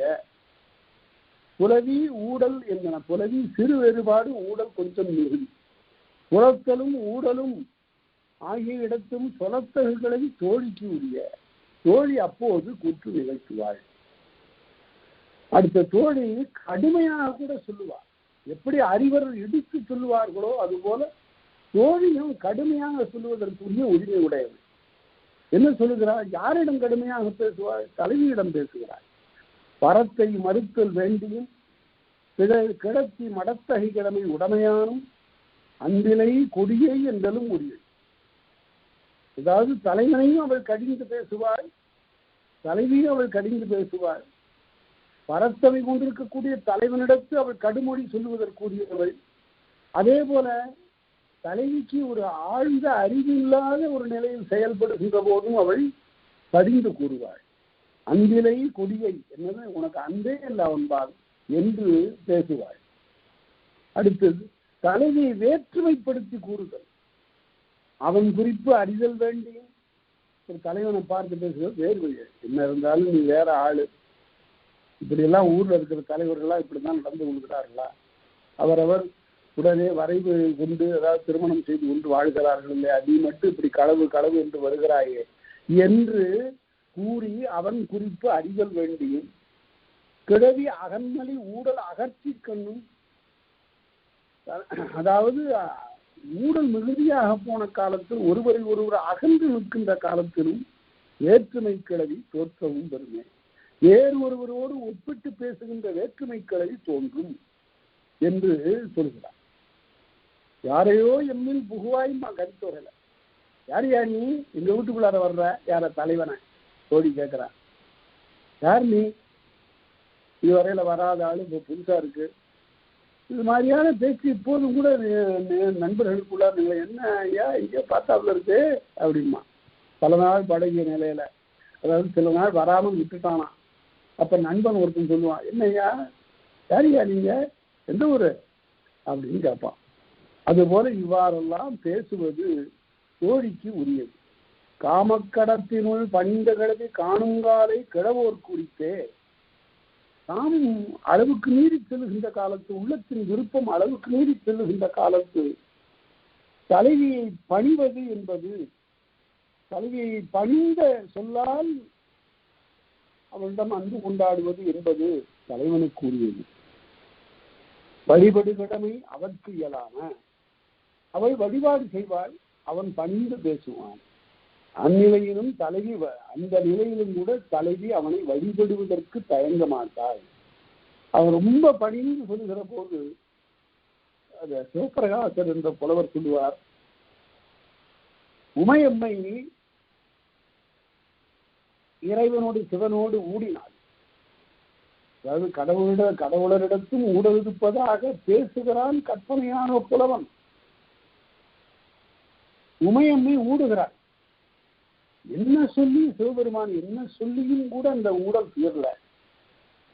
உடனே சிவபெருமான் தன்னுடைய தலையை தாழ்த்தி அவருடைய தாளிலே தன்னுடைய தலையை வைக்கிறான். நல்லா கவனிக்கணும் நீங்க. அதாவது உமையம்மையினுடைய தாளிலே சிவபெருமான் தன்னுடைய தலையை வைக்கிறான். ஒரே மகிழ்ச்சி உமைக்கு. ஏன்?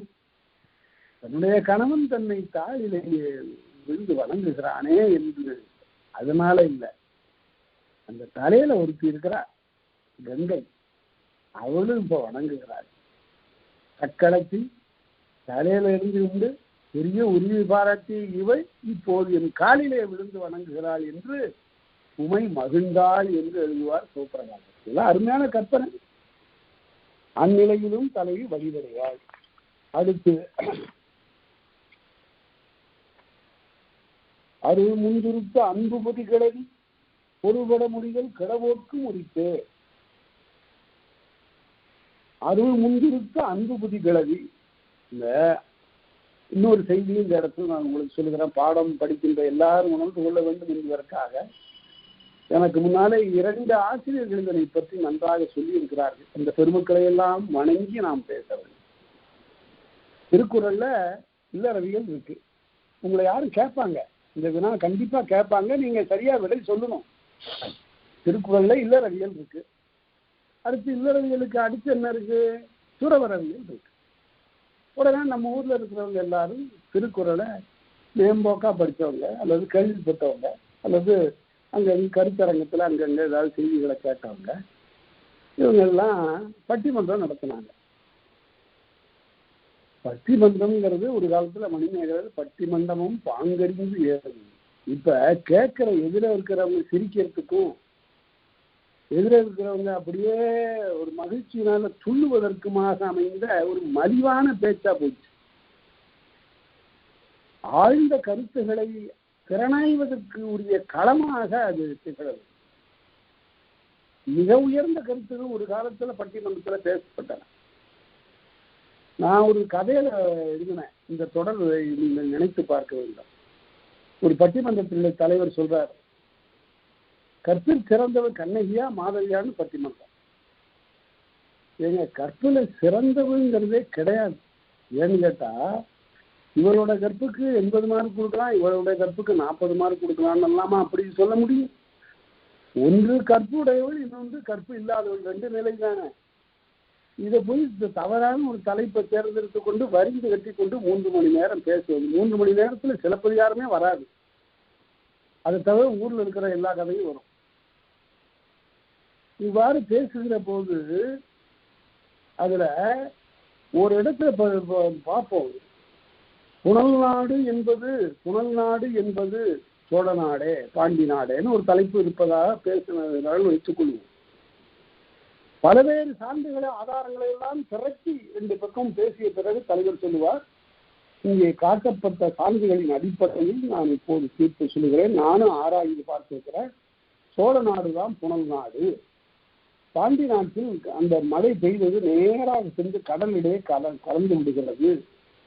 அங்கு மதகு வாய்க்கால் ஏரி இந்த அமைப்புகள் குறைவு என்று ஒரு தீர்ப்பை சொல்லிட்டாருன்னா, அதுக்கப்புறம் இது கோயம்புத்தூர்ல வாரி நடக்கிறது. உடனே கன்னியாகுமரியில போய் அங்க புனல் நாடு என்பது சோழ நாடு இல்லை, பாண்டி நாடு தான், இன்னும் அங்க வேற ஒரு தீர்ப்பை சொல்லக்கூடாது. ஏனென்றால் ஆராய்ந்து ஒரு பொருளை பற்றி ஒரு தீர்ப்பு எடுத்து விட்டால் ஒரு தலைவன், அதே நடுவர் அங்க போய் வேற ஒரு தீர்ப்பு சொல்றது. அதுதான் நான் ஒரு கதையில எழுதினேன். ஐயா, இந்த கட்சிக்காரர்களை ஒன்றும் வருத்தப்படாதீங்க, அடுத்த வாரம் அந்த ஊர்ல உங்க பக்கம் தீர்ப்பு சொல்லிடலாம் வாங்க அப்படின்னு சொல்லுவதாக ஒரு மலிந்த பேச்சு மேடையாக மாறிவிட்டது இந்த பட்டிமன்றம். சாத்தனார் சொல்லுகிறார், பட்டிமண்டபத்து பாங்கரு அருசமயவாதிகள் மேடையில இருந்து தத்தம் சமய கொள்கைகளை எல்லாம் தத்துவ சாரங்களை எல்லாம் எடுத்து விளக்குவதாக அமைந்தது ஒரு காலத்துல பட்டிமண்டபம் அல்லது பட்டிமன்றம். அதனால அதுல வீண் பொழுதை போக்குகிறார்கள் என்றுதான் நாம் நினைக்க வேண்டியிருக்கிறோம். சரி, அது இருக்கட்டும். அருள் முன்னிருக்க எதுக்காக சொன்னா இல்லறம் துறவரம், இந்த கேள்வி யாரும் கேட்பாங்க. அது பட்டிமன்றம் நடந்தது. மனித வாழ்க்கையில் சிறந்தது இல்லறமா துறவரமா, எது சிறந்தது? ஒரு ஊர்ல இல்லறம் சிறந்தது என்றும் இன்னொரு ஊர்ல துறவரம் சிறந்தது என்றும் பட்டிமன்றத்தில் முடிவு சொல்லுவார். அப்படி இல்லை. இந்த 2 நெறிகள் என்று சொல்லுவதே பிழை. திருவிக்கா அவர்கள் முதலாக இதற்கு உரை எழுதி, திருக்குறளுக்கு உரை எழுதுகின்ற காலத்துல இதனை தெளிவுபடுத்தினார். ஒரு வாழ்க்கையில இருப்பதுதான், ஒரே வாழ்க்கையில் இருப்பதுதான் இல்லறமும் துறவரமும். ஒருத்தனுடைய வாழ்க்கையில இருக்கிறது தான் இல்லறமும் துறவரம். அது எப்படி அப்படின்னா, அன்புடைமை என்பது இல்லறத்தின் பண்பு. தன்னுடைய மனைவியிடத்து, மக்களிடத்து, தன்னுடைய நெருங்கிய உறவினரிடத்து காட்டுகின்ற அன்பு. ஆனால் இந்த அன்பு காலம் செல்ல செல்ல தன் குடும்பத்தாரிடம் மட்டுமல்லாமல் ஊராரிடத்தும் நாட்டாரிடத்தும் உலகின் பிற உயிர்களிடத்தும் பெரிய அன்பாக பெருகும். அதற்கு பேர் அருள். அதுதான் அருள் முஞ்சுருத்த அன்பு பொதி கிளவி அப்படின்னு இந்த நூற்பாடு சொல்லப்படுகிறது. அதனால தன் குடும்பத்திற்கென்று வாழ்கின்ற அந்த இல்லறம், அதிலிருந்து அவன் தொண்டனாக உலகம் முழுமையும் அன்போடு நோக்கக்கூடிய ஒரு கருணையாளனாக மாறுகின்ற போது அதற்கு பெயர் துறவு. ஒருவன் வாழ்க்கையிலே இரண்டும் நிகழும் என்று காட்டினார் திருவி கல்யாண சுந்தரனார். அதனால இல்லறம் துறவரம் ஆகிய இரண்டு அறங்களும் ஒருவனே மேற்கொள்ளக்கூடிய, ஒருவனும் ஒருத்தியுமாக மேற்கொள்ளுகின்ற அறங்களே. அத தொல்காப்பியர் தான் சொன்னார். காமம் சார்ந்த கடைக்கோட்காலை ஏமம் சார்ந்த மக்களோடு தோன்றின்னு படிக்க போறோம் பார். அதனால ஒரு வகையில இந்த வாழ்வு ஒரு நிறைவு அடைந்து விட்டது. இனி நம்முடைய வாழ்க்கை பிறருக்கென்று அமையவில்லை. இந்த ஊரில் துன்பப்படுகிறவர்களுக்கு நாம் ஏதாவது தொண்டாற்றி ஆக வேண்டும் என்று நினைக்கின்ற போது அவன் துறவரத்திற்குள் புகுந்து விடுகிறான். காவி உடுக்கவில்லை, தாழ்கடை வைக்கவில்லை, காடு நாடி போகவில்லை. அதுதான் துறவு. அதனால அருள் முந்துருத்த அன்பு பதிக்கிறது. அருள் என்ற அந்த பண்பு மிகுதியாக இருக்கக்கூடிய அன்புடை சொற்கள், அது பொருள்வட மொழிதல் கிடவோர்க்கும் உரித்தே, தலைவிக்கும் உரியன. தலைவியும் அன்போடும் அருளோடும் பேசுவார். இந்த தலைவனிடத்து மிக்க அருள் உணர்வோடு பேசக்கூடிய அந்த இடமும் உண்டு. அடுத்து களவும் கற்பும் அலர் வரைகின்றே. இந்த களவு காலத்திலும் கற்பு காலத்திலும் அலர் என்று சொல்லுகின்ற படிதூற்று மொழி, இது நல்லது.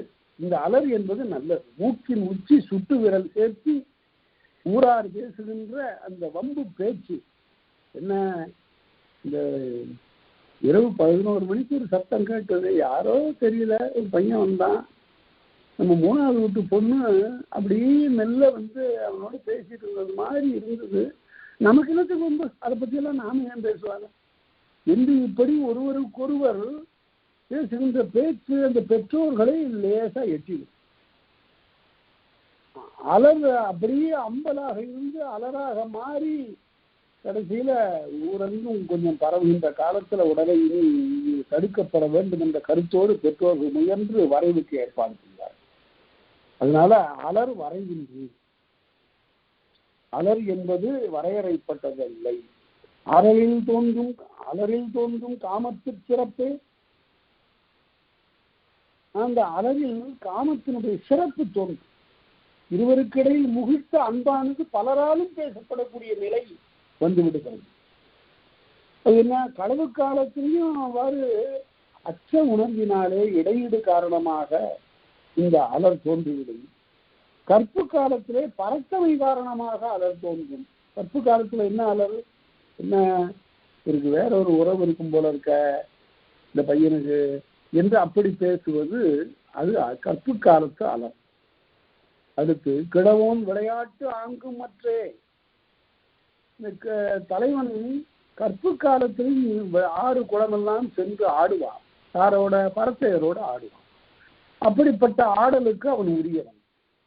வாயில்களின் கூற்றுக்கு பிற வரையறை சொல்லப்படுகிறது. மனைவி தலைத்தால் கிழவன் கொடுமை தம்முடாதல் வாயில்களுக்கு இல்லை. என்ன அருமையான ஒரு நூற்பாக.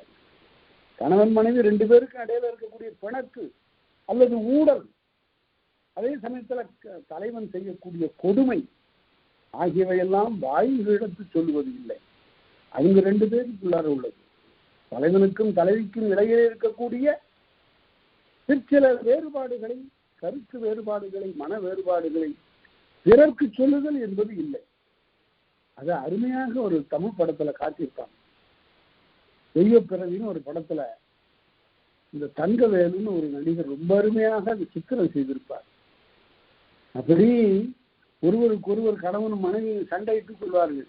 பாத்திரத்தை விட்டு எறிவா, இவன் கையில கிடந்ததெல்லாம் அவன் மேல தூக்கி எறிவான்.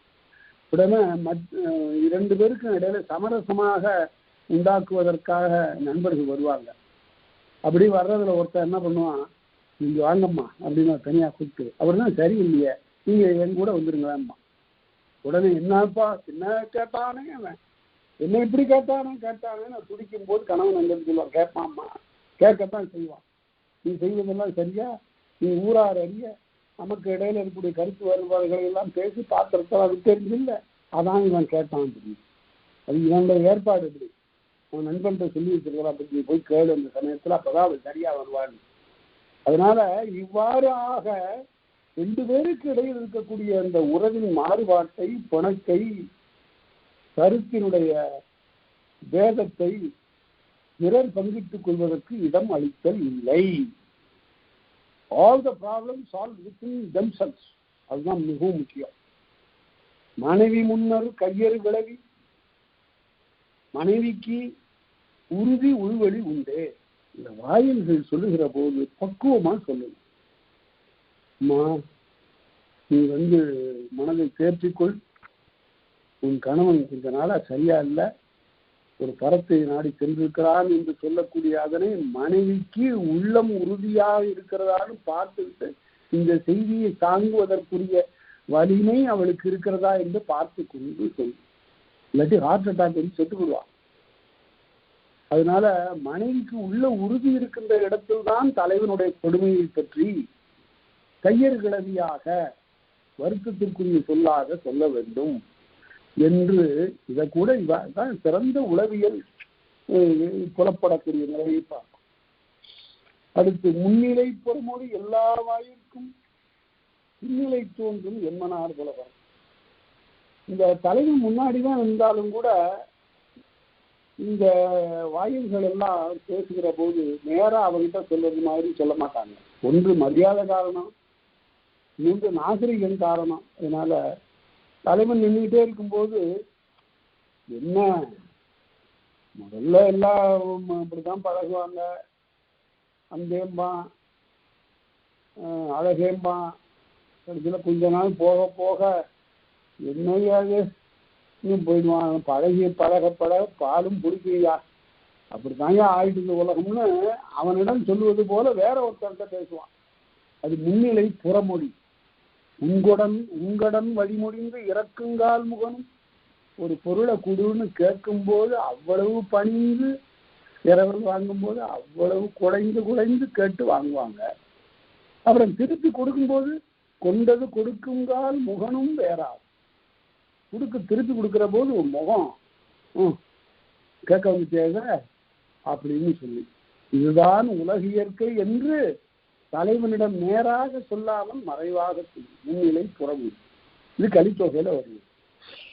அடுத்தது கூத்தர். இந்த கூத்தர்ங்கிறவங்க ரொம்ப அருமையான ஒரு கலைஞர். ஆடுகின்ற சிவபெருமானுக்கும் கூத்தன் என்று ஒரு பெயர். அம்பலத்து கூத்தர், அம்பலத்தில் நடனம் ஆடுது. அதுல எவ்வளவு சுவையான நிகழ்ச்சியெல்லாம் இருக்கின்றன. இந்த கூத்துக்கடவுள் என்று சொல்லப்படுகின்ற கூத்தன் தான் சொல்லணும். நடராசுங்கிறதெல்லாம் பின்னாடி. நடம்ங்கிறது தமிழ் சொல்லு, நட்டம்ங்கிறது தமிழ் சொல்லு. அதுல இருந்து இவங்க நாட்டியம்னு ஆகினாங்க. அது நாட்டியம் என்றாலும் கூட நாட்டப்பட்டதுன்னு பொருள். ஒரு கருத்தை நாட்டுவதற்காக ஆடப்பெறுவது என்று பொருள். இப்ப நடமாடுவது, நடப்பது, அதிலிருந்து மாறுபட்டது இந்த நடம். இது கூத்து என்று சொல்லப்படும். இந்த கூத்தாடுகின்ற இந்த கடவுள் தமிழ்நாட்டுக்கே உரியது. வேறு எந்த தெய்வ பிரதிநிதியும் இந்த வடிவத்திலே வேறு நாடுகளில் செய்யப்படவில்லை. சயாம் போன்ற நாடுகளுக்கு இந்த வடிவம் இங்கிருந்து கொண்டு போகப்பட்டிருக்கிறதே தவிர அங்கேயே தோன்றியது இல்லை. அதனால நல்ல தமிழ் கடவுளாக விளங்கக்கூடிய, அதாவது பிரபஞ்சத்தினுடைய இயக்கம், உலக உருண்டையினுடைய இயக்கத்தை காட்டுவதாக அமைந்தது நடமாடுகின்ற இந்த கூத்த பெருமானுடைய செயல். அதுல ரொம்ப சுவையான நிகழ்ச்சிகளா இருக்கின்றன. பாண்டியன் வாய் தவறி சொல்லிட்டானா, ஆண்டவன் ஆடுகிறான்யா பழக்காலை தூக்கிட்டுன்ட்டான். இடக்காலை தூக்கி ஆடுகின்ற இறைவனை வலக்காலை தூக்கி ஆடுறதா சொல்லிட்டான். வாய் தவறி சொல்லிட்டான். உடனே என்னையா அப்படி சொல்லிட்டீங்கன்னு எல்லாரும் கேட்டாங்க. அப்படிதான் யாருன்னு தான் சொன்னது சாதித்தான். உடனே கோயிலுக்கு போய் பார்த்தாங்களாம். அங்க ஆண்டவன் உடனே நம்முடைய அன்பன் இந்த பாண்டிய அரசன் இவ்வாறு சொல்லிவிட்டானே என்பதற்காக காலை மாற்றி ஆடியதாக அந்த தோற்றத்தை காட்டினான். இதைத்தான் வள்ளற்பெருமான் பேசுகிறார். வான்மாறினும் மொழிமாறாத பாண்டியன் கான்மாறி வான்மாறினும் மொழிமாறாத பாண்டியன் மனங்களிக்க கான்மாறி ஆடிய கற்பகமே அப்படின்னு பண்ணார். அதாவது மழையெல்லாம் மாறி போனாலும் கூட பாண்டியனுடைய சொல் மாற மாட்டாங்க. அப்பேற்பட்டவன் அவன் சொல் மாறக்கூடாது என்பதற்காக இறைவன் காலையே மாற்றி ஆடி என்று அவர் பேசினார். அதனால எவ்வளவோ சுவையான நிகழ்ச்சிகள் இந்த கூத்த பெருமானை குறித்து நிகழ்ந்திருக்கின்றன. இலக்கியம், சமய இலக்கியம் படிக்க படிக்க நீங்க பல இடங்களிலே நம்முடைய தமிழருடைய பண்பாட்டு பெருமை அங்கு விளங்கும். வெறும் வழிபாடு பக்தி மட்டுமே இல்லைங்க, எவ்வளவோ அரும்பண்புகள் எல்லாம் விளக்கப்பட்டிருக்கின்றன. ஆயிரக்கணக்கான செய்திகள் அதுல நமக்கு புலனாகல. அவையெல்லாம் நமக்கு தெரியும் செல்வம். நாம இன்னும் முழுமையாக எல்லாம் படித்து விடவில்லை. ஒரு மகாத்வான் மீனாட்சி பிள்ளை படித்தது போல அதற்கு பிறகு பின்னால யாரும் படித்ததாக தெரியல. அவரிடம் கற்றுக்கொண்ட கல்வி அப்பேற்பட்டது. மகாத்வான் அவர்கள் இறக்கின்ற போது அவருடைய தலை ஒரு கிறிஸ்துவ மாணவருடைய மடியிலே இருந்தது. அவருடைய கால்களை வேறு ஒரு சமயத்தவர் ஒரு இஸ்லாமியர் பக்கத்தில் இருந்து மறை ஓதிக்கொண்டிருந்தார். சாமிநாதையர் திருவாசகம் படித்தார். சமய வேறுபாடுகளே இல்லாமல் எல்லாருக்கும் பாடம் சொல்லி கொடுத்தார். வறுமையில் இருந்த காலத்திலும் பாடம் சொல்லுவதில் தவறவில்லை. அப்பேற்பட்ட பெரிய பேராசிரியர். அவர்கள் படைத்த பக்தி இலக்கியத்தை படிக்காம எப்படி இருக்கிறது? 45 சிற்றிலக்கியங்களை படித்தவர். பல்லாயிரம் பாடல்களை அப்படியே அருவி போல பாடியவர். சரி, அதெல்லாம் அந்த கூத்தருடைய பெருமை இப்படி பல புராணங்கள் எல்லாம் கூட பேசுகின்றன. அந்த கூத்தர் என்ன சொன்னாங்க? தொல்லவை உரைத்தலும் முன்னோர் இப்படி செய்வாங்க அப்படின்னு சொல்லி தலைவனுக்கு தலைவிக்கெல்லாம் அறிவுறுத்துவார். இது முன்னோர் வழி, இது முன்னோர் மரபு என்று பேசுவார். நுகர்ச்சி ஏற்றலும், நுகர்ச்சி என்றால் இன்பத்தை துய்த்தல். ஐயா, வாழ்க்கையில பற்று விடக்கூடாது. வாழ்க்கையில ஒரு பற்று இருக்கும். ஒருவருக்கொருவர் அன்பு செய்ய வேண்டும் என்று சொல்லுவார். அடுத்து பல்லாற்றானும் ஊடலில் தனித்தலும், பல வகையாலும் ஊடலை தனித்தலும், உறுதி காட்டலும், வாழ்வினுடைய உறுதி கூறுதல். வாழ்விற்கு உறுதி பொருள் 4, அது அறம்பொருள் இன்பம் வீடு என்பன. இந்த 4ஐயும் அவர்கள் உணர்த்துவார். அடுத்து அறிவு மெய்நிறுத்தலும், தலைவனை அறிவு நெறிப்பட நிற்குமாறு பணித்தல். ஆராய்ந்து பாருதனை சரியாக நீ பிழை செய்யக்கூடாதப்பா என்றெல்லாம் அறிவுறுத்துவார்கள். அடுத்து ஏதுவின் உணர்த்தலும், பரத்தமையினால் வரக்கூடிய இழிவை ஒரு காரணங்காட்டி சொல்லுதல். துணிவு காட்டலும், அதே போல இதுதான் சரியானது, இதனை நாம் எடுத்துக்கொள்ள வேண்டும் என்று சொல்வது. திருக்குறள்ல ஆராய்வதற்கு நிறைய இடங்கள் இருக்கும். தூங்காமை, கல்வி, துணி உடைமை, இம்மூன்றும் நீங்கா நிலநாள்பவர்க்கு. இத பாடம் சொல்லுங்க அறிங்க பிள்ளைகளுக்கு. தூங்காமை அப்படின்னா தூங்கக்கூடாதுன்னு சொல்லிவிடக்கூடாது. தூங்காமைன்னா காலம் தாழ்க்காமைன்னு பொருள். தூங்காமை, கல்வி, துணி உடைமை, அஞ்சாமை ஆகிய இந்த 3ம் நீங்கா நிலநாள்பவர்க்கு அப்படின்னு சொல்லிட்டு அடுத்தபடி அஞ்சாமை, ஈகை, அறிவு, ஊக்கம் அப்படின்னு 4 சொல்றாரு. அதுல அஞ்சாமை வருது. அங்கதான் துணி உடைமை சொல்லிட்டாரு. இங்க என்ன அஞ்சாமை அப்படின்னா, இந்த அஞ்சாமை என்பது மனத்தினுடைய நிகழ்ச்சி. துணி உடைமை என்பது 2இல் ஒன்றை துணிதல், எது சிறந்தது என்று தேர்ந்து கொள்ளுதல். அதனால அதே திரும்ப சொல்லியிருக்கிறார் திருவள்ளுவர் சொல்லக்கூடாது. சரியாக பதங்களினுடைய பொருளை உணர வேண்டும். இந்த இடத்துல அதே போல துணிவு காட்டலும், எதை தேர்ந்து கொள்வது என்பதனை உணர்த்துதலும், அணிநிலை உரைத்தலும், இது நமக்கு அழகு என்று எடுத்துக் கூறுதலும் ஆகியவையெல்லாம் கூத்தர்களுக்கு உரியன. அடுத்தது கூத்தர் பாணர். இந்த பாணர் என்பது பண் என்பதிலிருந்து வந்தது. ஒரு காலத்துல அந்த பண்ணுதல் என்றாலே செய்தல்னு பொருள் இல்லை, இசைத்தல்னு பொருள்.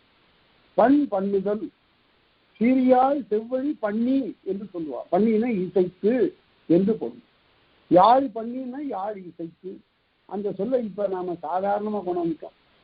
என்ன காரியம் பண்றதுன்னு தெரியலங்கிறான். அது ஒரு சொல் தன்னுடைய பெருமையை இழந்துருச்சு. அது பொது சொல்லா போச்சு. நேற்று ஒண்ணு பண்ணேன், இன்னைக்கு ஒண்ணு பண்றேன், சமையல் பண்றேன், ஊறுகாய் பண்றேன் அப்படின்னு எல்லாத்துக்கும் வந்துருச்சு அந்த சொல். அது உண்மையிலே எப்பேற்பட்ட சொல் அது. இசைத்து என்று பொருள். பண்ணி இசைத்து, பண்ணுதல் இசைத்தல் என்று பொருள். பண்ணெல்லாம் பாடற்கு எய்கின்றேன் பார்க்கிறோம்.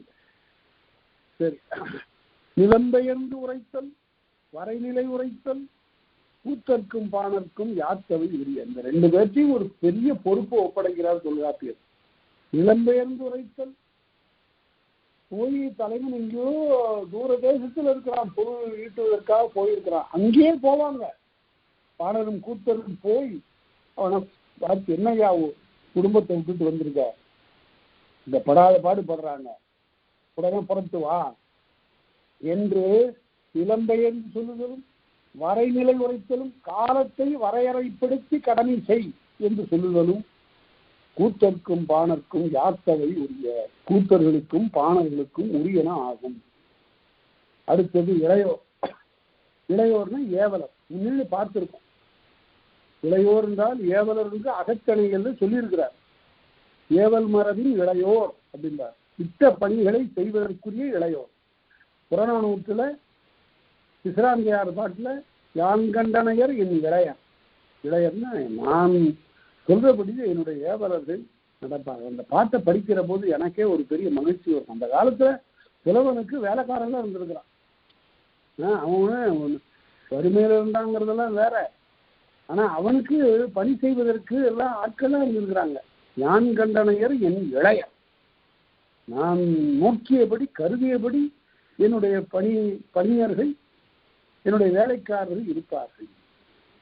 அது பாரதிதாசன் அந்த பாட்டை பார்த்துட்டு பிசிராந்தையார்னு ஒரு நாடகம் எழுதினாரு. அதுல முதல்ல போட்டு எழுதுவார், யானை குப்பை வாருகிறதுன்னு எழுதிப்பாரு. யானை எதுக்கு குப்பை? புலவருடைய வீட்டுல வளர்க்கின்ற யானை அங்க இருக்கிற குப்பையெல்லாம் வாரிட்டு இருக்குதான். அது போருக்கு போகல, போர் இல்லை. எவ்வளவு ஒரு பெருமிதமான வாழ்க்கை பாருங்க. அடுத்து இளையோர் கிளவி. இந்த இளையோர் என்பவர் ஏவலம். இவர்கள் என்ன செய்வார்கள்? ஆற்றது பண்பும் செல்லக்கூடிய வழியினுடைய பண்பு சொல்வார்கள். பல இடங்களுக்கும் அலைந்து தெரிந்து வழியினுடைய இயல்பெல்லாம் ஆண்டவர்கள் ஆதலால் தலைவனுக்கு செல்லக்கூடிய வழியை பற்றி கூறுவார்கள். கருமத்து வினையும் செய்யக்கூடிய செயலினுடைய இயல்பை சொல்லுவார்கள். தமக்கிட்ட பணியினை பற்றி பேசுவார்கள். அடுத்து ஏவல் முடிவும் தமக்கிட்ட பணி ஏவல், தன்னுடைய ஏவலை பற்றி சொல்லுவார்கள். வினாவும் ஐயத்தை வினாதிக்குள் கேட்டுக்கொள்வார்கள். அடுத்து விடை செப்பும். செப்பு என்றால் விடை. தலைவன் தலைவியருக்கு விடை கூறுதலும். அடுத்து ஆற்றிடை கண்ட பொருளும். ஆற்றிடைன்னா வழி, ஆறு வழி, வழியிடையிலே கண்ட பொருளை பற்றி பேசுதலும். அங்க ஒரு மலை இருக்கும், மலைக்கு பக்கத்துல ஒரு சுனை இருக்கும், செல்லுகின்ற போது தண்ணீர் குடித்து செல்லலாம் என்றெல்லாம் சொல்லுவது. இறைச்சியும், இந்த இறைச்சிங்கிறது கருப்பொருள். ஒரு நிலத்துக்குரிய கருப்பொருளை இறைச்சி என்று சொல்லுவது வழக்கம். அங்கு இறைச்சி எப்படி இருக்கிறது? கண்ணிசை வெய்வாடு கனைகதிர் தெருகளா சூரிய வெயில கொளுத்து. அப்போ ஒரு பெண்மான் அப்படியே துடித்து தோலெல்லாம் வெப்பம் மிகுதியாக தவித்து நிற்கிறது. அதற்கு தன்னுடைய நிழலை கொடுத்தளிக்கிறது ஆண்மான். போய் அதுக்கு பக்கத்துல நின்று வெயில் படாமல் பாதுகாக்கிறது. இதெல்லாம் இறைச்சி. வழியிடை பொருள் கூறுதல் ஆகியவையெல்லாம். இந்த ஏழும் பிறவுமாக இவையெல்லாம் இளையோர் கிளவி, இளையோர்களுக்கு உரிய. இளையோர் தொழில் என்ன? உழைக்கூறும் தொழிலும். உயர்ந்த வாய்களுக்கு உரிய செயல்களெல்லாம் இந்த இளையோர்களுக்கு உரியன. உழைக்கூறும் தொழில். உடைந்து பக்கத்தே நிற்கல், பக்கத்தே இருத்தல், உதவி செய்தல், காப்பும் காவலும் ஆகியவையெல்லாம் அவர்களுக்கு உரியன. அடுத்தது பரத்தனை எப்போது நீங்கும்? இம்முறையாற்றிய பெரும்பொருள் வதுவை பொன்முறை மனைவியை எதிர்ப்பாடு ஆகினும். பரத்தையும் தலைவனும் ரொம்ப மகிழ்ச்சியா பேசிக்கிட்டே இப்படி போயிட்டே இருக்கும்போது எதிர தலைவி நிற்கிறார். உடனே அந்த இடத்துல இந்த பரத்தனையாகி அந்த பண்பு அந்த தலைவனை விட்டு நீங்கும். அதே போல தலைவன் அங்கிருந்து வருகிற போது அவனுடைய மகன் தெருவில் அப்படியே தவழ்ந்து கொண்டு வருகின்ற போது பார்த்து விட்டு வாரி அணைத்துக் கொள்ளுகிற போதும் அவன் பரத்தை பற்றிய நினைவில்லாமல் மறந்து விடுவான். இந்நிலை புதல்வனை வாயில் கொண்டு போகினும், யாராவது ஒரு வாயில் மகனை தூக்கிட்டு வந்து காட்டும் போதும் கிழவன் இறந்தது நினை, தலைவன் கடந்த காலத்துல நடந்ததெல்லாம் நினைத்து பார்க்கின்ற போதும் இந்த பரத்தன் என்பது அவனை விட்டு நீங்கும், அவன் அதற்காக கலங்குவான், உள்ளம் கலங்குவான் என்று பேசுகிறான். அடுத்து தலைவியினுடைய உரிமை, தாய்வோல் கடல் தழி கோடல் ஆய்மனை கிளப்பிக்கும் உரித்தல் மொழிகள். தாயை போல் அவள் நடந்து கொள்வாள். தலைவனை தழி அவருடைய துன்ப காலத்தில் அவனுக்கு ஆறுதெல்லாம் சொல்வாள். கவவோடு மகிழ்ந்திய காலையான். கவவுதல், கவவு என்றால் ஒருவருக்கொருவர் கைவினைந்து அல்லது தழுவி நிற்கக்கூடிய நிலை. கவவுக்கு நிகழாது காதலன் தெரியாது இளங்கோ. அதாவது பிணைத்த கை நீங்காமல் 2 பேரும் ஒன்றாக சேர்ந்து வாழுங்கள் என்று வாழ்த்தியது மரபு.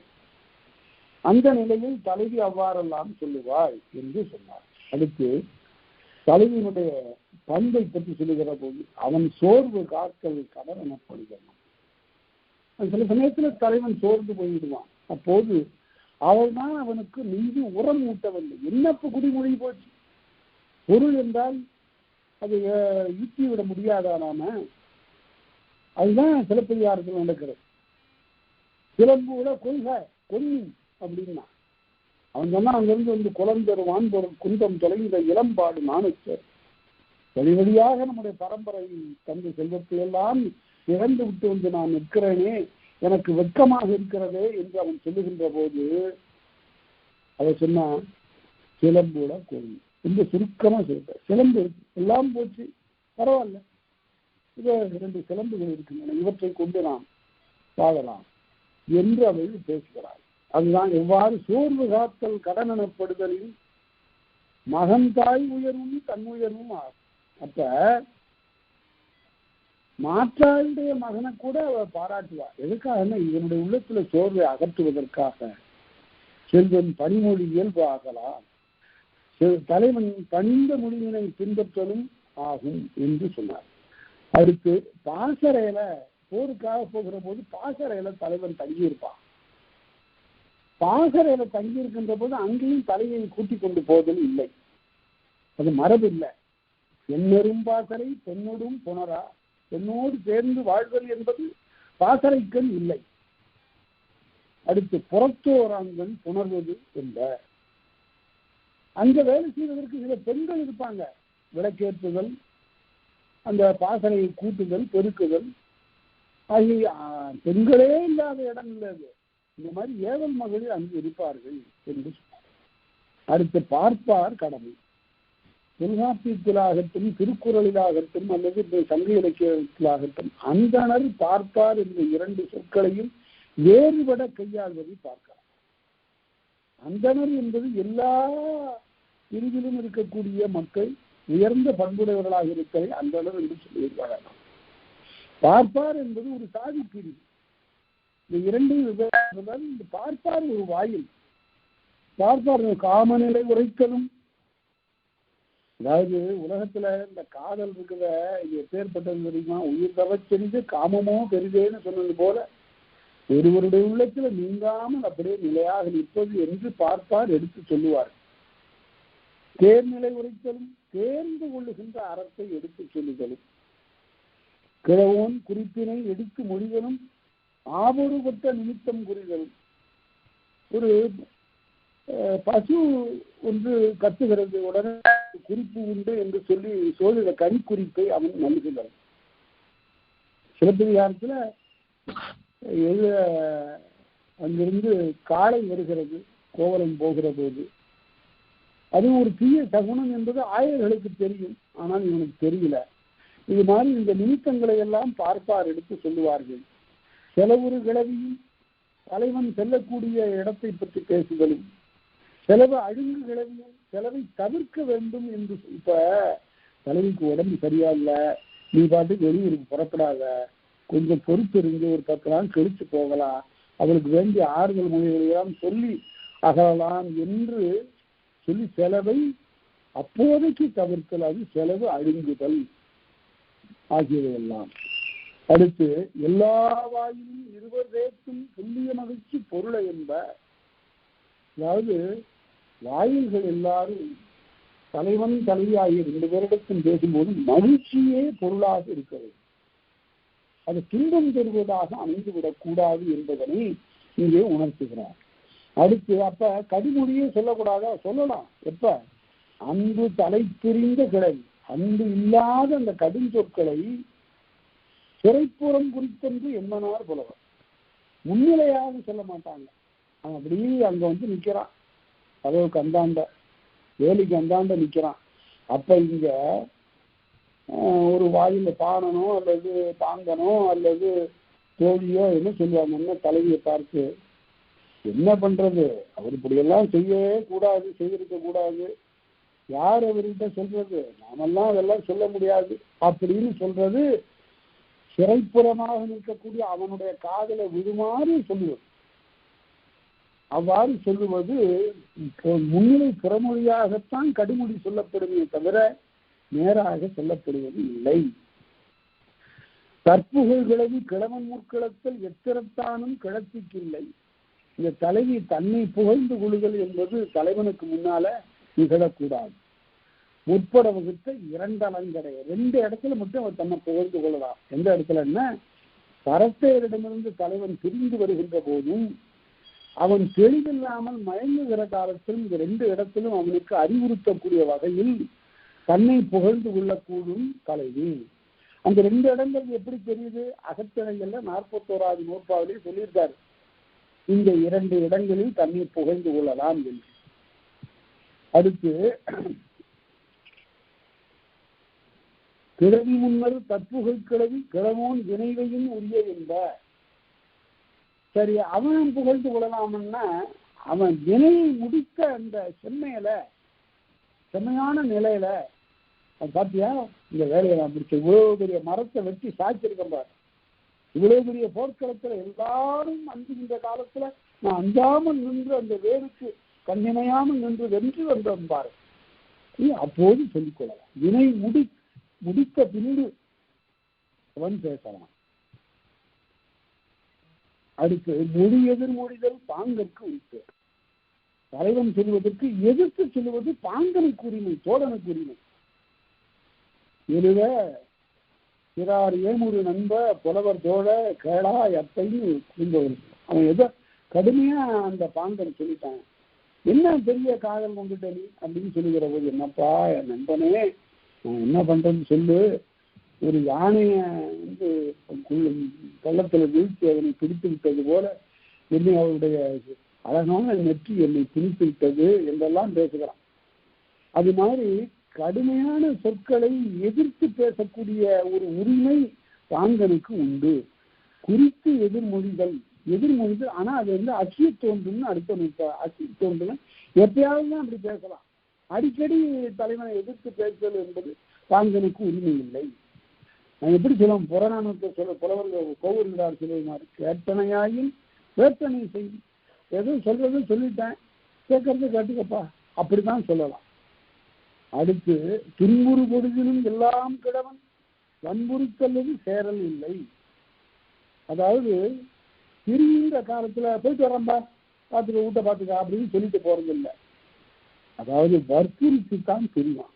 என்ன செய்யறது, புரோகித்தி ஆகணும், இல்லை நாம குடும்பம் நடத்தியாகணும், வரக்கூடியவர்களுக்கு உதவியாகணும், உறவினர்களை எல்லாம் பாதுகாத்தாகணும். என்னம்மா நீதான் சொல்லணும் என்று சொல்லி மெல்ல பல நாள் சொல்லி தேற்றி வற்புறுத்தித்தான் பிரிதல் உண்டு. வன்புறுத்தல்லது சேரல் இல்லை. சேரல்ங்கிறதுக்கு இடையினம் போடக்கூடாது, வல்லினம் போட்டா செல்லுதல்னு பொருள், இடையினம் போட்டா சேரல்னு சேர்தல்னு பொருள். செலவிடை அழுங்கல் செல்லாமை என்றே. செலவு அழுங்கல்னா பயணத்தை அறவே விட்டுறது இல்லை, அதற்கு மாறாக பயணத்தை விட்டு விடுதல் இல்லை, பயணத்தை ஒத்தி வைத்தல்.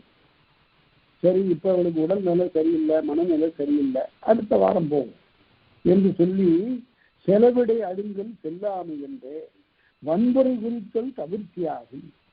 வற்புறுத்தி போவதற்காக கொஞ்சம் காலத்தை ஒத்தி போடுதலாகும். கிழவி நிலையை வினையிடத்து உரையும் வென்றி காலத்து விளங்கி தோன்றும். கிழவி நிலையை வினையிடத்து உரையார். ஒரு தொழில் செய்துட்டு இருக்கும் போது தலைவனிடம் போய் தலைவியை பற்றி பேசுவது என்பது வாயில்களுக்கு உரிமை இல்லை. வென்றி காலத்து விளங்கி தோன்றும். வெற்றி பெற்ற பிறகு வேணா பேசலாம் என்றார். அடுத்தது கூப்பின் புறப்பாடு ஈரரு நாளும் நீத்தகன்று உரையார் என்னனார் என்பவர்.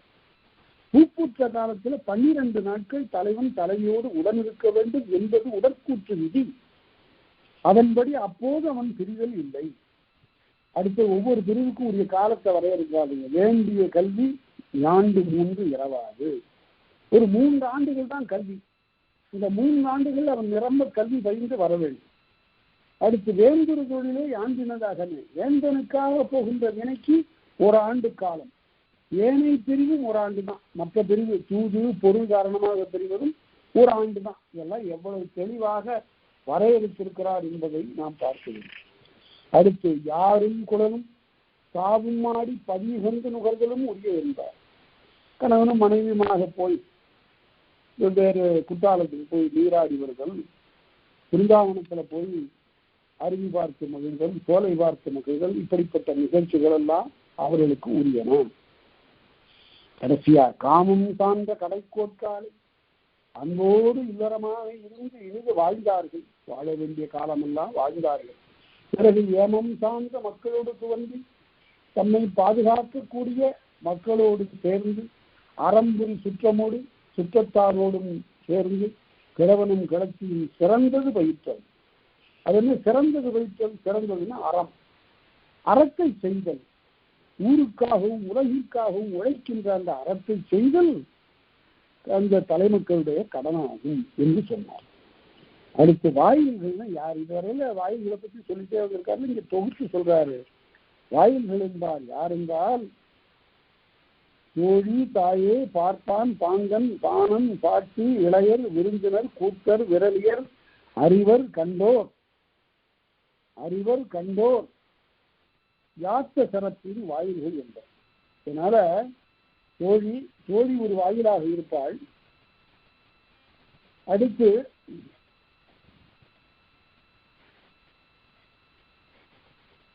தாய் தாய் ஒரு வாயிலாக இருந்து அறம் சொல்வாள். பார்ப்பான், பாங்கன், பாணன், பாட்டி என்றால் பாடினி என்று பொருள். அவள் பாடுகின்றவள். பாணன், பாட்டி, இளையர், விருந்தினர், கூத்தர், விரலியர், அறிவர், கண்டோர் ஆகியவர்களெல்லாம் யாத்த சிறன். இவர்களெல்லாம் ஒவ்வொரு நிலையில ஒவ்வொரு காலத்துல வாயில்களாக இருந்து பணி செய்யக்கூடியவர்கள். அடுத்து வினைவையின் தெரிந்தோன் நீண்டு வருகாலை செய்ய வேண்டிய பணிகளை எல்லாம் வெளிநாட்டில் போய் செய்தான்.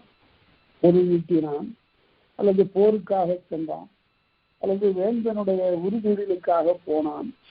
இவ்வாறெல்லாம் பல்வேறு வினை காரணமாக சென்ற தலைவன் நீண்டு வருகாலை திரும்பி வருகின்ற போது இடைச்சுரம் அறிந்து தவறுதல் இல்லை. ரொம்ப அருமை. அதாவது துபாய்க்கு பொருள் ஈட்டுவதற்காக போனவருக்கு அங்கிருந்து விமானம் ஏறி சென்னைக்கு வந்து இறங்குறார். சென்னையிலேருந்து கன்னியாகுமரியில களியக்காவலன்னு ஒரு ஊர் இருக்கு, அங்கதான் அவருடைய குடும்பம் இருக்கு. அப்படின்னா நேரா சென்னையில இறங்கினவரு சென்னையில ஒரு 10 நாள் அங்க வேண்டியவரோட உறவினர்களோட எல்லாம் இருந்துட்டு எல்லாத்தையும் சுற்றி பார்த்துட்டு அப்புறம் வீட்டுக்கு வர்றதில்லை. நேரா உடனே அடுத்த இதுல வண்டியில எக்ஸ்பிரஸ்ல ஏறி நேரா கன்னியாகுமரிக்கு வந்து களியக்காவலுக்கு ஒரு கார் விட்டுட்டு போயிடுவார். அதனால இடைச்சுரம் அறிஞரின் தவறுதல் இல்லை.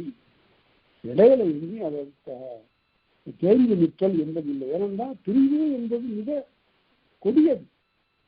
அது போல அங்கிருந்து புறப்பட்டு வருகிறான். இப்படிதான் பொருள் ஈட்டக்கூடிய திரைகடலோடியும் திறவியும் தேடக்கூடிய நிலையெல்லாம் இப்படித்தான். தன்னுடைய மக்களையும் மனைவியும் பார்ப்பதற்காக உறவினரையும் காண்பதற்காக ஓடோடி வருகிறான். உள்ளம் அப்ப உள்ளம்போல் உற்று உதவும் புள்ளியற்களினா உடமையான உள்ளம் எவ்வளவு விரைந்து செல்கிறதோ அவ்வளவு விரைந்து போகக்கூடிய குதிரைகளை பூட்டிய தேர் இருக்க வந்தார். அப்பதான் பாகனை பார்த்து கேட்கிறானா, என்ன சீக்கிரம் வந்துட்டு, என்ன விரைவில் வந்துட்டா நீ, நீ காற்றை பூட்டின, இந்த தேருக்கு காற்றையே குதிரைகளாக பூட்டினாயா என்று கேட்கிறார். என்னுடைய மனம் போல விரைந்து வந்து விட்டதே என்று போற்றுகிறான். அவ்வாறு போற்றுகின்ற வாயிலாக தலைவன் தன்னுடைய ஊருக்கு திரும்பி வருகிறான். இதுதான் கற்பியலுடைய முடிவு. இதுகாரும் கற்பியலுடைய பல்வேறு நிலைகளை தலைவன் தலைவி காமக்கிழத்திய கூற்றை தோழியினுடைய கூற்றை எல்லாம் சொல்லி வாயில்கள் எங்கெல்லாம் பேசலாம் என்று காட்டி பிரிவு எப்படி நிகழும், எப்போது நிகழும், எந்த நிலையில் பிரியலாம் என்றெல்லாம் எடுத்துரைத்து கற்பியல் என்ற பகுதியை தொல்காப்பியர் நிறைவு செய்திருக்கிறார். அடுத்தபடியாக நாம பார்க்கக்கூடியது பொருளியல் என்ற ஒரு பகுதி. என்ன மகிழ்ச்சிக்குரியது என்றால் அகத்திணையல், புறத்திணையல், கலவியல், கற்பியல் என்ற 4 இயல்களை நாம் பெரிய 4 இயல்களை பார்த்திருக்கிறோம். இப்ப பொருளியல், ஓமையல், மெய்ப்பாட்டியல் சிறிய இயல்கள், செய்யுளியல் சற்று பெரிய இயல், அப்புறம் மரபியல் சிறிய இயல். மிக விரைவில் தொல்காப்பியம் நிறைவுறக்கூடிய நிலையை நாம் உங்களுடைய அன்பினாலே நாம் அடைய போகிறோம் என்று கூறி இதுகாரும் கேட்ட அனைவருக்கும் என் நன்றி கூறி அமைகிறேன். நன்றி, வணக்கம்.